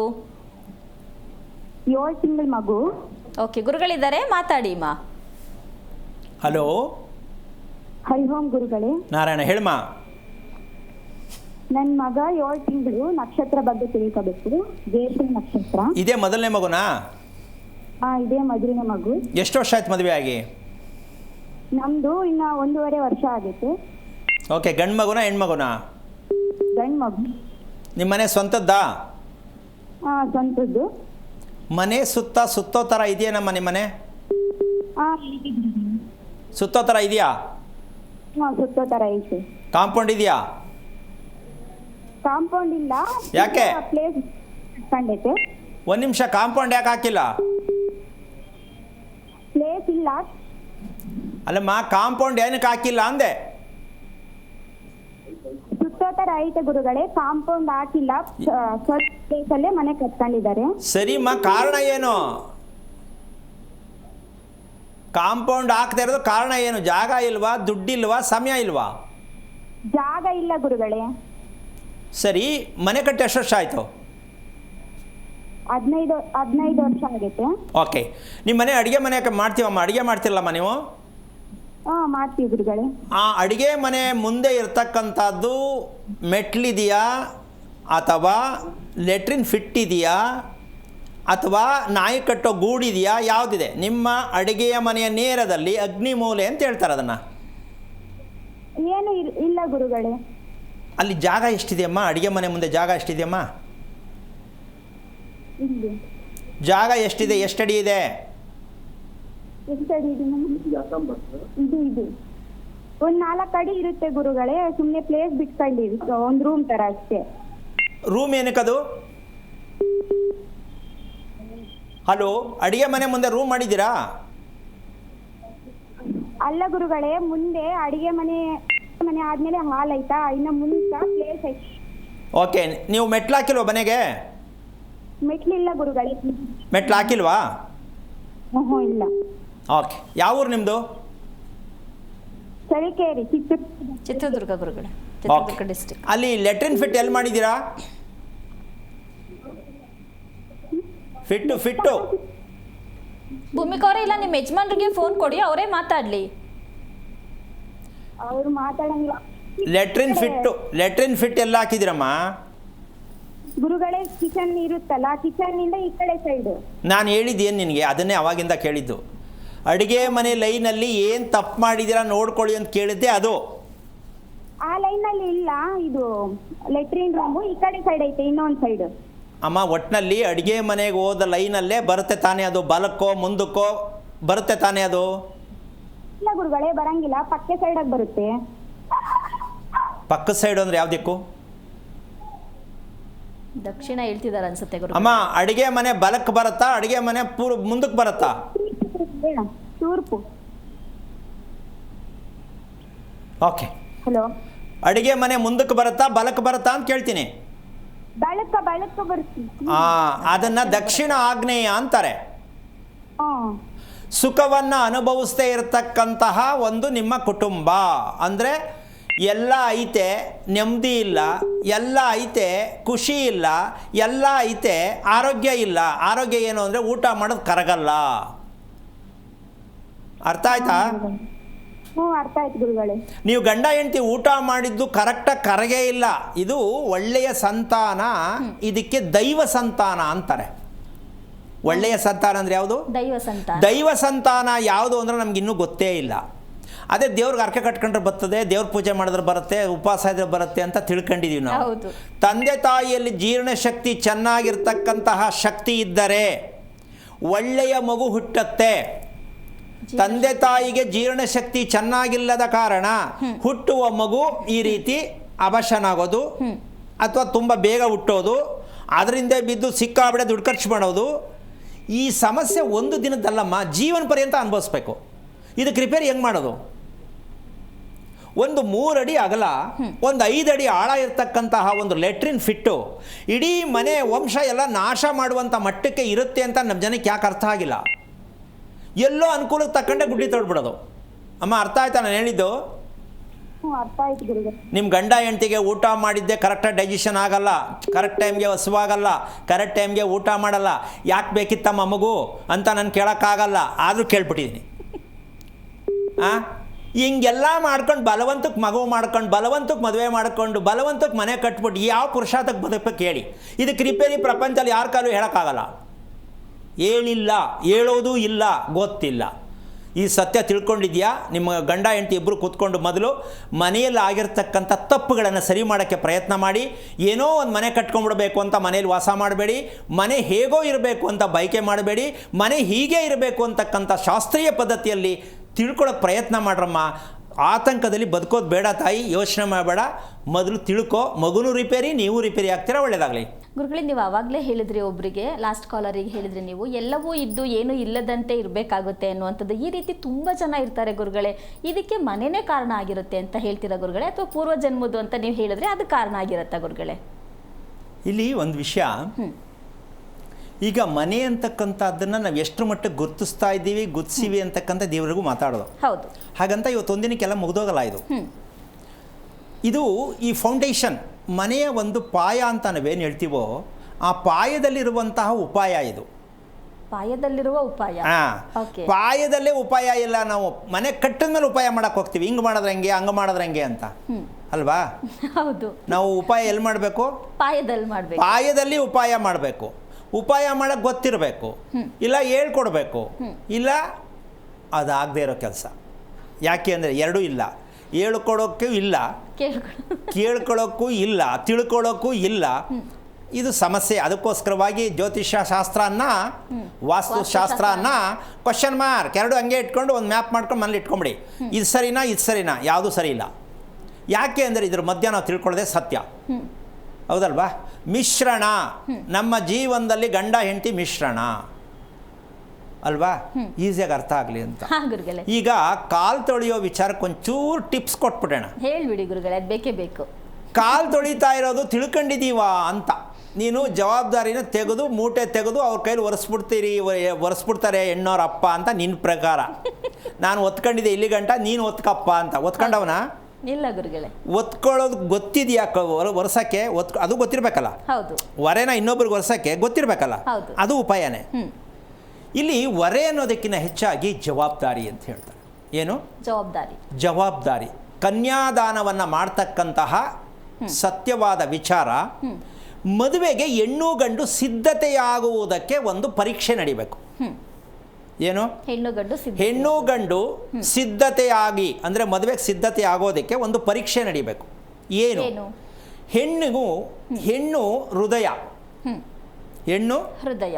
ಗಂಡು ಶಿರೋಧಾರಣೆ ಅಂತ ಹೇಳ್ತಾರೆ, ಅಂದರೆ ತಲೆ. ಮೆದುಳು ಗಂಡು, ಹೃದಯ ಹೆಣ್ಣು. ಇದು ಕೇಳಕ್ಕೆ ಚಂದ ಅಷ್ಟೇ, ಮ್ಯಾಚಿಂಗ್ ಆಗೇ ಇಲ್ಲ.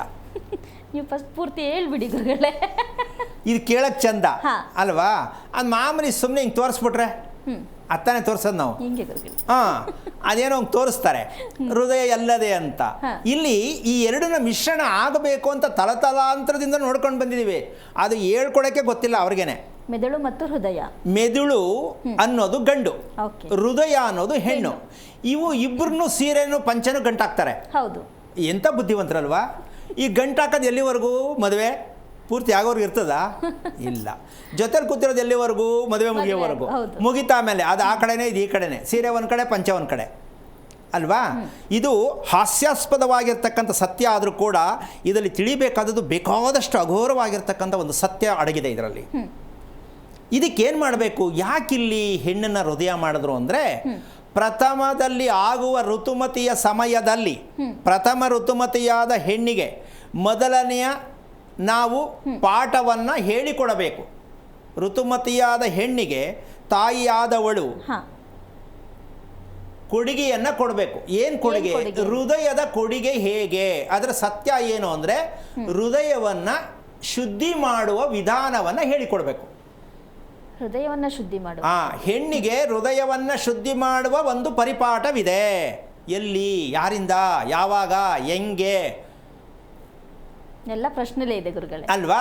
ಇಷ್ಟಕ್ಕೂ ಒಂದು ವಿಷಯ ಏನಪ್ಪ ಅಂದರೆ, ಹೃದಯವನ್ನು ಹೇಗೆ ಶುದ್ಧಿ ಮಾಡೋದು, ಕೊಳೆ ಹೇಗೆ ತೆಗೆಯೋದು. ಕೊಳೆ ಅಂದರೆ ಯಾವುದು? ಹಿಂದಿಂದು. ಅದೆಲ್ಲ ಹೃದಯದಲ್ಲಿ ರೆಕಾರ್ಡಿಂಗ್ ಆಗಿದೆ ಅಂತ ನಮಗಿನ್ನೂ ಗೊತ್ತಿಲ್ಲ. ಅದಕ್ಕೋಸ್ಕರವಾಗಿ ಈಗ ಅದನ್ನು ಕ್ಲೀನ್ ಮಾಡಿದ್ರೆ ಅದರ ಕೆಲಸ ಅದು ಓಪನ್ ಮಾಡುತ್ತೆ. ಏನು ಮಾಡಬೇಕು ಅಂದರೆ, ಹೆಣ್ಣಿಗೆ ನಿಜವಾದ ಜೀವನದ ಪಾಠ ಯಾವುದು, ಹೆಣ್ಣಿಗೆ ನಿಜವಾದ ಜೀವನದ ಪಾಠ ಯಾವುದು ಅಂತ ಲೆಕ್ಕ ಹಾಕಿದ್ರೆ ಹಲವಾರು ಬರುತ್ತೆ, ಒಂದೇ ಅಲ್ಲ. ಇದಕ್ಕೆ ಏನಪ್ಪ ಅಂದರೆ, ತನ್ನ ಎರಡೂ ಕೈಗಳನ್ನು, ಹೆಣ್ಣಿನ ತನ್ನ ಎರಡೂ ಕೈಗಳನ್ನು ನೇರವಾಗಿ ಹೃದಯಕ್ಕೆ ಎರಡು ಹೆಬ್ಬೆರಳುಗಳನ್ನು ತೋರಿಸಿ ತಾಕಿಸಿ ನಮಸ್ಕಾರ ಮಾಡ್ತಕ್ಕಂತಹ ವಿದ್ಯೆಯನ್ನು ತೋರಿಸಿಕೊಟ್ಟರೆ ದಿನೇ ದಿನೇ ದಿನೇ ದಿನೇ ಹೃದಯ ಏನಾಗುತ್ತೆ? ಶುದ್ಧಿ ಆಗ್ತಾ ಹೋಗುತ್ತೆ. ನಾವು ಬಾಯ್, ಸಿ ಯು, ಟಾಟಾ. ಹೆಣ್ಣು ಮಕ್ಕಳಿಗೆ ಯಾಕೆ ಫಾರಿನ್ ಸ್ಟೈಲ್ ಎಜುಕೇಷನ್ ಅಲ್ವೇನಮ್ಮ? See you bye. ಅದಕ್ಕೆ ಎಲ್ಲ ಈಗ ಹೃದಯ ಬಾಯ್, ಎಲ್ರಿಗೂ ಹೃದಯ ಏನು ಮಾಡ್ತಾ ಇದೆ? ಬಾಯ್. ನೀವು ಬಾಯ್ ಅಂತ ಇದ್ದಾರೆ, ಹೃದಯ ನಿಮಗೆ ಬಾಯ್ ಅಂತ ಇದೆ. ಈಗ ಇದಕ್ಕೆ 28 ಇನ್ವೆಸ್ಟಿಗೇಷನ್, ಸಂಶೋಧನೆ ನಡೀತಾ ಇದೆ. ಅದೆಲ್ಲ ನಡೀತೋ ನಂಗೆ ಗೊತ್ತಿಲ್ಲ. ಜಿಲೇಬಿ ತಿನ್ನಬೇಡಿ, ಗೋಬಿ ತಿನ್ನಬೇಡಿ, ಪಾನಿಪುರಿ ತಿನ್ನಬೇಡಿ, ಇದೇ ಸಂಶೋಧನೆ ಅಲ್ವೇನಮ್ಮ? ಅದಕ್ಕೆ ಕೋಪಾತವ್ರು ಏನು ಹೇಳ್ತಾರೆ, ಎಲ್ಲ ತಿಂದು ಸಾಯ್ತೀನಿ ಹೋಗ್ರಿ ಆ ಕಡೆ, ಏನು ಹೇಳ್ಬೇಡಿ ಅಂತಾರೆ. ಹಂಗೆ ತಾನೇ ಆಗಿರೋದು. ಏನು ತಿನ್ನಬೇಡಿ, ಏನು ತಿನ್ನಬೇಡಿ, ಇನ್ನೇನು ತಿನ್ನೋದು? ಎಷ್ಟೋ ಜನ ಬೈತಾರೆ, ಯಾವುದೋ ಸುಮ್ಮನೆ ಅದು ತಿನ್ನಬೇಡಿ, ಇದು ತಿನ್ನಬೇಡಿ ಅಂತ. ಮತ್ತೆ ಇನ್ನೇನಕ್ಕೆ ಇರೋದು ನಾವು? ಇರೋದೇ ತಿನ್ನೋಕೆ, ತಿಂದೊಂದಿನ ಸಾಯ. ಏನು ಸುಮ್ಮನೆ 28 ಕಂಡೀಷನ್ ಹೇಳ್ತೀರಾ? ಹಂಗ ತಿಂದವರೆಲ್ಲ ಏನಾಗವ್ರೆ, ತಿಂದು ಚೆನ್ನಾಗವ್ರ, ನಮ್ಗೆ ಯಾಕೆ ಹೇಳ್ತೀರಾ ಅಂತ ಈ ಮಟ್ಟಕ್ಕೆ ನಡೀತಾ ಇದೆ. ಇದಕ್ಕೆ ಕಾರಣ ಇಷ್ಟೇ, ನಾವು ನಮಸ್ಕಾರ ಪದ್ಧತಿ ನಮ್ಮ ಭಾರತ ದೇಶದಲ್ಲಿ ಮಾತ್ರ ಇರೋದು. ಹೌದಾ? ಅದಕ್ಕೆ ಸಣ್ಣ ಉದಾಹರಣೆ ನಮ್ಮ ಭಾರತ ದೇಶದ ಪ್ರಧಾನಿಯವರು ಇಡೀ ವಿಶ್ವದಲ್ಲಿ ತೋರಿಸ್ಕೊಡ್ತಾ ಇದ್ದಾರೆ.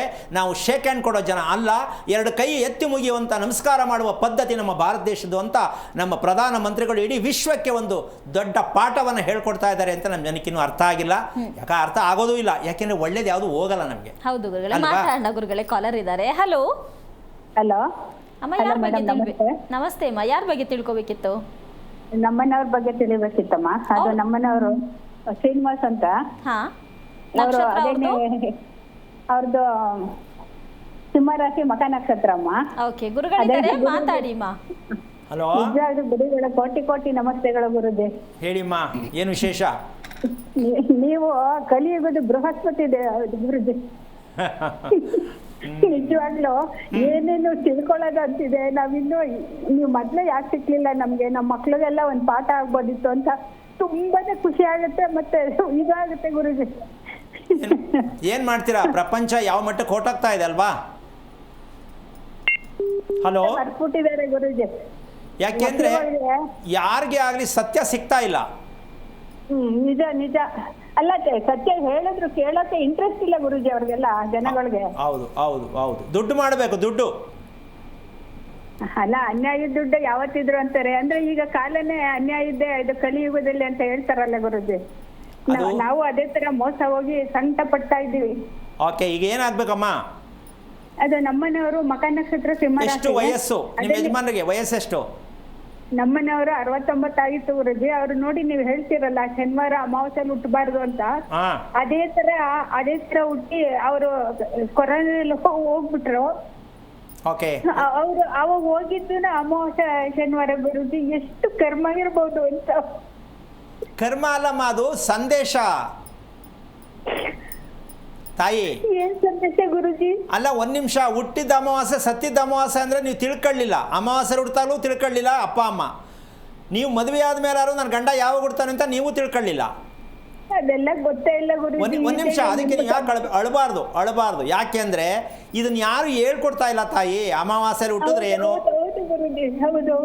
ಅಮಾವಾಸ್ಯೆಯಲ್ಲಿ ಹುಟ್ಟಿದ್ರೆ ಏನು, ಪೌರ್ಣಮಿ, ನಮ್ಗೆ ಏನು ಗೊತ್ತಾ, ಒಟ್ಟಿನಲ್ಲಿ ಏನೋ ಇಲ್ಲಿ ಹುಟ್ಟಿದ್ದೇನಕ್ಕೆ ಅಂದರೆ ಮದುವೆ ಮಾಡ್ಕೊಳಕ್ಕೆ, ಸಂಪಾದನೆ ಮಾಡೋಕ್ಕೆ, ಮಕ್ಕಳು ಮಾಡ್ಕೊಳಕ್ಕೆ, ಇಷ್ಟ ತಿಳ್ಕೊಂಡಿರೋದು ನಾವು. ಅಲ್ಲ, ಮದುವೆಗೆ ಇಷ್ಟೊಂದು ಸೂಚನೆಗಳಿದೆ, ಮಕ್ಕಳಾಗಕ್ಕೆ ಇಷ್ಟೊಂದಿದೆ, ಏನು ಗೊತ್ತಿರ್ಲಿಲ್ಲ ಗುರುಜಿ. ಗೊತ್ತಿಲ್ಲ, ಮುಂದಕ್ಕೂ ಇಲ್ಲ. ನಿಜ ಗುರುಜಿ. ಅಲ್ಲ, ನಾವು ಅಲ್ಪ ಸ್ವಲ್ಪ ತಿಳ್ಕೊಂಡಿರೋದನ್ನ ಬೇರೆಯವ್ರಿಗೆ, ನಿಮ್ಮಿಂದ ನಾವು ಕಲ್ತಿರೋದನ್ನ ಬೇರೆಯವ್ರಿಗೆ ಹೇಳಿದ್ರೆ ಅವರು ತಿಳ್ಕೊಳ್ಳಲ್ಲ ಅಂತ ಅಂತಾರೆ ಗುರುಜಿ. ಓಕೆ, ಎಷ್ಟು ವರ್ಷ ಆಯ್ತು ನಿಮ್ಮ ಯಜಮಾನ್ ಹೋಗಿ? 5 ವರ್ಷ ಆಯ್ತು ಗುರುಜಿ. ನಿಮ್ಗೆ ಮಕ್ಕಳು? ಮಕ್ಕಳು 2 ಹೆಣ್ಮಕ್ಳಿದ್ದಾರೆ. ಓಕೆ, ಮದುವೆ ಆಯ್ತಾ? ನೀವ್ ಹೇಳ್ತಿರಲ್ಲ, ಆಸ್ತಿ ಎಷ್ಟೇ ಇದ್ರೂನು ಅನುಭವಿಸಕ್ಕಿಲ್ಲ ಅಂತ ಮಕಾನ ಕಟ್ಟಿದವ್ರಿಗೆ. ಓಕೆ, ಆಯ್ತು ಬೇಕಾದಷ್ಟಿದೆ. ಅಮ್ಮ, ಹೆಣ್ಮಕ್ಳು ಮದುವೆ ಆಯ್ತಾ? ಆಗಿದೆ ಗುರುಜಿ. ಓಕೆ, ಅದರಲ್ಲಿ ಈಗ ನಿಮ್ಮ ಯಜಮಾನರಿಗೆ ಕರ್ಮಾಂತರ ಮಾಡಿದ್ಯಾರು? ನಮ್ಮ ದೊಡ್ಡಳಿಯ ಮಾಡ್ತಾ ಇದ್ದಾರಾ, ಮಾಡ್ಬಿಟ್ಬಿಟ್ರಾ? ಇಲ್ಲ, ತಿಂಗಳಿಗೂ ಮಾಡ್ತಾ ಇದ್ವಿ, ವರ್ಷದವರೆಗೂ 11ನೇ ತಿಂಗಳವರೆಗೂ ಮಾಡಿ 12ನೇ ತಿಂಗಳು ತುಂಬಾ ಒಳಗಡೆ ಅದನ್ನು ಮಾಡಿದ್ವಿ. ಅಲ್ಲ, ಒಂದ್ ನಿಮಿಷ, ಎಲ್ಲಿ ಮಾಡಿದ್ರಿ? ಮನೇಲ? ಅಲ್ಲ, ಮನೇಲೂ ಮಾಡಿದ್ವಿ. ಮತ್ತೆ ಇದಿದೆ ನೋಡಿ, ಶ್ರೀರಂಗಪಟ್ಟಣದ ಹತ್ರ ಗೋಶಾಲೆ. ಪ್ರತಿ ತಿಂಗಳು ಹೋಗಿದ್ರಾ? ಪ್ರತಿ ತಿಂಗಳು ಹೋಗ್ಲಿಲ್ಲ ಗುರುಜಿ. ತಿಂಗಳಿಗೂ ಮನೇಲಿ ಮಾಡ್ತಾ ಇದ್ವಿ. ಒಂದ್ಸಲ ಮಾತ್ರ ಅಲ್ಲಿ ಹೋಗಿ ಗೋಶಾಲೆಯಲ್ಲಿ ಮಾಡಿಸ್ಕೊಂಡು. ಅಮ್ಮ, ನೀವು ಈಗ ತಿಳ್ಕೊಂಡು ಆದ್ರೂ ತಿರ್ಗಾ ನೀವು ಮೋಸ ಹೋಗಿ ಆ ಅಪ್ಪನ್ನ ಖಾಲಿ ತಟ್ಟೆ ಕೊಟ್ಟು ನಿಲ್ಸಿದ್ರಲ್ಲ, ಸರಿನಾ? ಅಲ್ಲ, ಮನೇಲಿ ವರ್ಷ ಮಾಡ್ತೀವಿ ಗುರುಜಿ. ಅಮ್ಮ ತಾಯಿ, ಹೆಂಗ್ ಮಾಡ್ತೀರಿ ನೀವು? ಮನೇಲಿ ಹೆಂಗ್ ಮಾಡ್ತೀರಾ ನೀವು? ಏನು ಊಟ ಹಾಕ್ಬಿಟ್ರೆ ಬಂದು ತಿನ್ಕೊಂಡು ಹೋಗ್ತಾರ ನಿಮ್ಮ ಯಜಮಾನ್ರು? ಏನು ಮಾತಾಡ್ತೀರಾ ನೀವು? ಯೋಚನೆ ಮಾಡಿ, ಎಂಥ ತಪ್ಪು ಮಾಡ್ತಾ ಇದ್ದೀರಾ ಲೆಕ್ಕ ಹಾಕೊಳ್ಳಿ. ಇನ್ನು ನಿಮ್ಮ ಮಕ್ಕಳು ಹೊಟ್ಟೆ ಹುಟ್ಟೋ ಮಕ್ಕಳ ಕತೆ ಏನು, ಅವರು ಅನುಭವಿಸ್ತಾರೆ. ಯಾಕಮ್ಮ ಈ ತಪ್ಪು ಮಾಡ್ತೀರಾ? ಬರೀ ಅಳೋದು ಬಿಡಿ ತಾಯಿ. ಹೆಂಗಸರು ಅಳೋಕ್ಕಲ್ಲ ಹುಟ್ಟಿದ್ದು, ತಿಳ್ಕೊಳ್ಳೋಕ್ಕೆ. ನಮ್ಮ ದೇಶದಲ್ಲಿ ಹುಟ್ಟರು ಹೆಂಗಸರ ಬರೀ ಅಳೋಕ್ಕೆ ಹುಟ್ಟವ್ರೆ ಅಂತ ತಿಳ್ಕೊಂಬಿಟ್ರೆ ಏನು ಮಾಡೋಣ? ನೀವು ಅಳಬಾರ್ದು, ತಿಳ್ಕೊಬೇಕು. ಈಗಲೂ ತಪ್ಪು ಮಾಡ್ತಾ ಇದ್ದೀರಾ. ಇನ್ನು ಮುಂದಕ್ಕೆ ನಿಮ್ಮ ಮಕ್ಕಳು ಅದೇ ಅನುಭವಿಸ್ತಾರೆ. ಹೆಂಗ್ರಿ ಅದು ಮನೇಲಿ ಮಾಡ್ತೀರಾ ನೀವು? ಶ್ರೀರಂಗಪಟ್ಟಣಕ್ಕೆ ಹೋಗಿ ಮಾಡ್ತೀವಿ. ಒಂದು ನಿಮಿಷ ಅಮ್ಮ, ಯಾವಾಗಲೂ ಒಂದಿನ ಶ್ರೀರಂಗಪಟ್ಟಣಕ್ಕೋ ಕಾಶಿಗೆ ಹೋಗ್ಬಿಟ್ರೆ ಅಲ್ಲಿ ಬಂದು ನೀವು ಊಟ ಹಾಕೋಣ ತಿನ್ಬಿಡಲ್ಲ ತಾಯಿ. ಪ್ರತಿ ತಿಂಗಳು ಮನೆಯಲ್ಲಿ ಮಾಡಂಗಿಲ್ಲ, ಹೊರಗಡೆನೇ ಹೋಗಿ ಮಾಡಬೇಕು. ಪ್ರತಿ ವರ್ಷವೂ ಕೂಡ ಮನೆಯಲ್ಲೇ ಮಾಡ್ತಾ ಇದ್ದೀರಾ, ಅದನ್ನು ಹೊರಗಡೆ ಮಾಡಬೇಕು. 11 ದಿನಕ್ಕೆ ಮಾಡ್ಬಿಟ್ಟು ಬಿಡ್ಬಿಡೋ ಸಮಯ ಅಷ್ಟೇ. ನೀವು ಹೇಳ್ದಂಗೆಲ್ಲ ಕೇಳಬೇಕು ಸತ್ತವರು, ನೀವು ಹೇಳ್ದಂಗೆಲ್ಲ ಕೇಳಬೇಕು ದೇವರು. ಏನು ಅನ್ಯಾಯ ರೀ ಇದು ಮಾಡೋದು? ಇದಕ್ಕೆ ಹುಟ್ಟಿದ್ದು ಈ ಭೂಮಿಯಲ್ಲಿ. ಒಂದು ಸಂಸ್ಕಾರ, ಒಂದು ಶಾಸ್ತ್ರ, ಒಂದು ಧರ್ಮ ಅನ್ನೋದು ನೀವು ಅರ್ಥ ಮಾಡ್ಕೊಳ್ಳದೆ ಒಳ್ಳೆ ಮಕ್ಕಳು, ಒಳ್ಳೆ ದಾಂಪತ್ಯ ಎಲ್ಲಿ ಸಿಗುತ್ತಮ್ಮ ನಿನಗೆ? ಇನ್ನೊಂದು ಜನ್ಮ ಅನ್ನೋದು ಇದ್ರೂ ಕೂಡ ಇದೇ ಥರ ಕಟ್ಟಾಗತ್ತೆ. ಯಾಕೆ ದಾಂಪತ್ಯ 100 ವರ್ಷ ಅನುಭವಿಸ್ತಾ ಇಲ್ಲ ಅಂದರೆ ಎಲ್ಲ ಬರೀ ಮ್ಯಾಜಿಕ್. ಮದುವೆ ಆಯಿತು 3 ತಿಂಗಳಿಗೆ ಹೋದರು, ಮದುವೆ ಆಯಿತು 3 ವರ್ಷಕ್ಕೆ ಹೋದರು. ಏನು ರೀ ಕರ್ಮಗಳಿದು? ಸತ್ಯ ತಿಳ್ಕೊಳ್ಳದೆ ಮದುವೆ ಮಾಡ್ಕೊಳ್ಳೋದು, ಸತ್ಯ ತಿಳ್ಕೊಳ್ಳದೆ ಮನೆ ಕಟ್ಟೋದು ತಪ್ಪು ಅಂತ ನಮ್ಮ ಜನಕ್ಕೆ ಅರ್ಥನೇ ಆಗಿಲ್ಲ. ಏನೋ ಮ್ಯಾಜಿಕ್ ಮಾಡೋಕ್ಕೆ ಹೋಗ್ತಾರೆ. ಅಮ್ಮ, ನೀವು ತುಂಬ ತಪ್ಪು ಮಾಡ್ತಾ ಇದ್ದೀರಾ. ತಪ್ಪಾಗೋದ್ರ ಮೇಲೆ ಇನ್ನೂ ತಪ್ಪು ಮಾಡ್ತಾ ಇದ್ದೀರಾ. ನಿಮ್ಮ 2 ಹೆಣ್ಣು ಮಕ್ಕಳಿಗೂ ನೀವು ಕೊಡ್ತಾ ಇರೋದು ಕಾಡು ರಸ್ತೆ ತೊಗೊಂಡೋಗ್ತಾ ಇದ್ದೀರಾ, ಒಳ್ಳೆ ರಸ್ತೆ ಕರ್ಕೊಂಡು ಹೋಗ್ತಾ ಇಲ್ಲ ನೀವು. ಮೊದಲು ಕರೆಕ್ಟಾಗಿ ತಿಳ್ಕೊಳ್ಳಿ, ಸತ್ಯವನ್ನು ತಿಳ್ಕೊಳ್ಳಿ. ಎಲ್ಲಿ ಮಾಡಬೇಕು, ಹೇಗೆ ಮಾಡಬೇಕು, ಯಾವ ಕ್ರಮದಲ್ಲಿ ಮಾಡಬೇಕು ತಿಳ್ಕೊಂಡು ಮಾಡಿ. ನಿಮ್ಮ ಇಷ್ಟ ಬಂದಂಗೆಲ್ಲ ಮನೇಲಿ ಒಂದು ಸಲ, ಶ್ರೀರಂಗಪಟ್ಟಣದಲ್ಲಿ ಒಂದು ಸಲ ಮಾಡಿಬಿಟ್ರೆಲ್ಲ ಒಳ್ಳೇದಾಗಲ್ಲ. ಬೇಜಾರು ಮಾಡ್ಕೋಬೇಡಿ, ತಿಳ್ಕೊಳ್ಳಿ, ಒಳ್ಳೇದಾಗಲಿ. ಕರೆ ಮಾಡಿದ್ದಕ್ಕಾಗಿ ಧನ್ಯವಾದಗಳು ಮಾ. ಗುರುಗಳೇ, ಮತ್ತೊಬ್ಬರು ಕಾಲರ್ ಇದ್ದಾರೆ. ಹಲೋ. ಕಾಲ್ ಮಾಡಿದ್ವಲ್ಲ ಸರ್, ನಾನು ಮಾತಾಡೋದು ಕೇಳಿಸ್ತಿದ್ಯಾ? ಯಾರ ಬಗ್ಗೆ ತಿಳ್ಕೊಬೇಕಿತ್ತು ಸರ್? ನಮ್ಮ ಬಗ್ಗೆ, ನನ್ನ ಮನೆ ಬಗ್ಗೆ ತಿಳ್ಕೊಬೇಕಿತ್ತು. ಕಾಲ್ ಮೇಲೆ ಲೈವ್ ಅಲ್ಲಿ ಇದೆ. ನಿಮ್ದು ನಕ್ಷತ್ರ ತಿಳಿಸಿ. ಶತಭಿಷ. ಹಲೋ. ಶತಭಿಷ ನಕ್ಷತ್ರ. ಗುರುಗಳಿದ್ದಾರೆ, ಮಾತಾಡಿ ಓಕೆ ಸರ್. ಓಕೆ, ಯಾವ ಊರು? ಸಕಲೇಶ್ವರ, ಹಾಸನ ಜಿಲ್ಲೆ ಸಕಲೇಶ್ವರ ತಾಲೂಕು ವಾಟಳಿ ಗ್ರಾಮ ಅಂತ ಸರ್ ನಮ್ದು. ಸೊ ಏನು ಮಾಡ್ತಾ ಇದ್ದೀರಾ ತಾವು? ನಾವು ಡ್ರೈವಿಂಗ್ ಡಿಪಾರ್ಟ್ಮೆಂಟ್ ಅಲ್ಲಿ ಇದ್ದೀವಿ, ಅಂದ್ರೆ ಡ್ರೈವರ್ ಕೆಲಸ ಮಾಡ್ತಾ ಇದೀವಿ. ಏನಾಗಬೇಕಿತ್ತು ತಮಗೆ? ನಮಗೆ ಒಂದು ಮನೆ ಬಗ್ಗೆ ಕೇಳಬೇಕಾಗಿತ್ತು. ನಮ್ಮ ಮನೆ ತುಂಬಾ ಹಳೇದು, ಅಂದ್ರೆ ಅದು ನಮ್ಮ ಹಿರಿಯರು, ನಮ್ಮ ತಂದೆಯರು ಕಟ್ತಿರೋದು. ಅದು ಒಂಚೂರು ಬಲ್ಕ್ ತಿರ್ಗಿಬಿಟ್ಟಿದೆ. ಅಂದ್ರೆ ಅವಾಗ ಒಂದು ಕೂರೆಗೊಂದು ನೆಲೆ ಮಾಡಿದ್ರು, ಅದ್ರಲ್ಲಿ ಸ್ವಲ್ಪ ಏನೋ ಲಾಭ ಇಲ್ಲ ಅಂತ ಗೊತ್ತಾಗ್ಬಿಟ್ಟು ಅಂದ್ರೆ ಅವಾಗ ಕೂರೆಗೊಂದು ಜಾಗ ಮಾಡಿದ್ರು. ಅದು ಈಗ ದಕ್ಷಿಣ ತಿರುಗಿದೆ, ಹಾಗಾಗಿ ಏನೋ ತೊಂದರೆ ಉಂಟಾ ಇಲ್ಲ ಸಿಕ್ಕಿಲ್ಲ ಅಂತ ಫೋನ್ ಮಾಡಿ ಅಷ್ಟೇ ಗುರುಜಿ. ಈಗ ಮನೆ ಕಟ್ಟಬೇಕು ಅಂತನಾ, ಅದು ಯಾಕಾಯ್ತು ಅಂತ ಕೇಳಕ್ ಮಾಡಿದ್ರು? ಇಲ್ಲ, ಮನೆ ಕಟ್ಟಿಲ್ಲ. ಅದೇ ಚೆನ್ನಾಗಿದೆ ಮನೆ ಕಟ್ಟಿದ್ದ, ಅದು ಹಿರಿಯರು ಮಾಡಿರೋ ಮನೆ, ಅದರಲ್ಲೇ ಇರಬೇಕು ಅಂತನಾ? ಅದರಲ್ಲೇ ಇರಬೇಕು. ಅದಕ್ಕೆ ಏನಾದ್ರು ಪರಿಹಾರ ನಿಮ್ಮ ಹತ್ರ ಕೇಳೋಣ ಅಂತ ಫೋನ್ ಮಾಡಿದೆ ಗುರುಜಿ. ನಿಮ್ಮ ತಂದೆಯವರು ದೈವನಗರ ಅದರಿಂದ. ಎಷ್ಟು ವರ್ಷ ಆಯ್ತು? ಅವರು ಆಗಿ 30 ವರ್ಷ ಆಯ್ತು. ನಿಮ್ಮ ತಾಯಿ ಇದ್ದಾರೆ. ಆರೋಗ್ಯ ಇದೆಯಮ್ಮ? ಹಾ ಆರಾಮಾಗಿದ್ದಾರೆ. ಓಕೆ, ನಿಮಗೆ ಮಕ್ಕಳು? ಯಾರಿಗೆ ಗುರುಜಿ? ನಿಮಗೆ ಮಕ್ಕಳು? ನನಗೆ 2 ಹೆಣ್ಣು 1 ಗಂಡು. ಗಂಡು ಕೊನೆಯದಾ? ಗಂಡು ಲಾಸ್ಟ್, ಗಂಡು ಮಗ. ಓಕೆ, ಅವನ ನಕ್ಷತ್ರ ಏನು? ಅವಂದು ಉತ್ತರ ನಕ್ಷತ್ರ, ಒಂದು ಚಿಕ್ಕ ಒಂದು. ಎಷ್ಟು ವಯಸ್ಸು ಅವನೀಗ? ಎಷ್ಟು? 16 ವರ್ಷ. ಚೆನ್ನಾಗಿ ಓದ್ತಾ ಇದ್ದಾನಾ? ಓದ್ತಾ ಇದ್ದಾನೆ. ಓಕೆ, ನಿದ್ದೆ ಮಾಡೋದ್ರಲ್ಲಿ ನಿಮಗೆ ಮತ್ತು ನಿಮ್ಮ ಮಗನ ವಿಷಯ ತಗೊಂಡ್ರೆ ನಿದ್ದೆ ಯಾರು ಚೆನ್ನಾಗಿ ಮಾಡ್ತೀವಿ ಅಂತೀರಾ ನಿಮ್ಮ ಪ್ರಕಾರ? ನೀವು ಚೆನ್ನಾಗಿ ನಿದ್ದೆ ಮಾಡ್ತೀರಾ, ನಿಮ್ಮ ಮಗ ಚೆನ್ನಾಗಿ ನಿದ್ದೆ ಮಾಡ್ತಾನ? ನಾನೇ ಸ್ವಲ್ಪ ನಿದ್ದೆ ಕಡಿಮೆ. ಸೊ ನಿದ್ದೆ ಕಡಿಮೆ ಸರಿನಾ ಸರ್ ನಿಮ್ಮ ಪ್ರಕಾರ?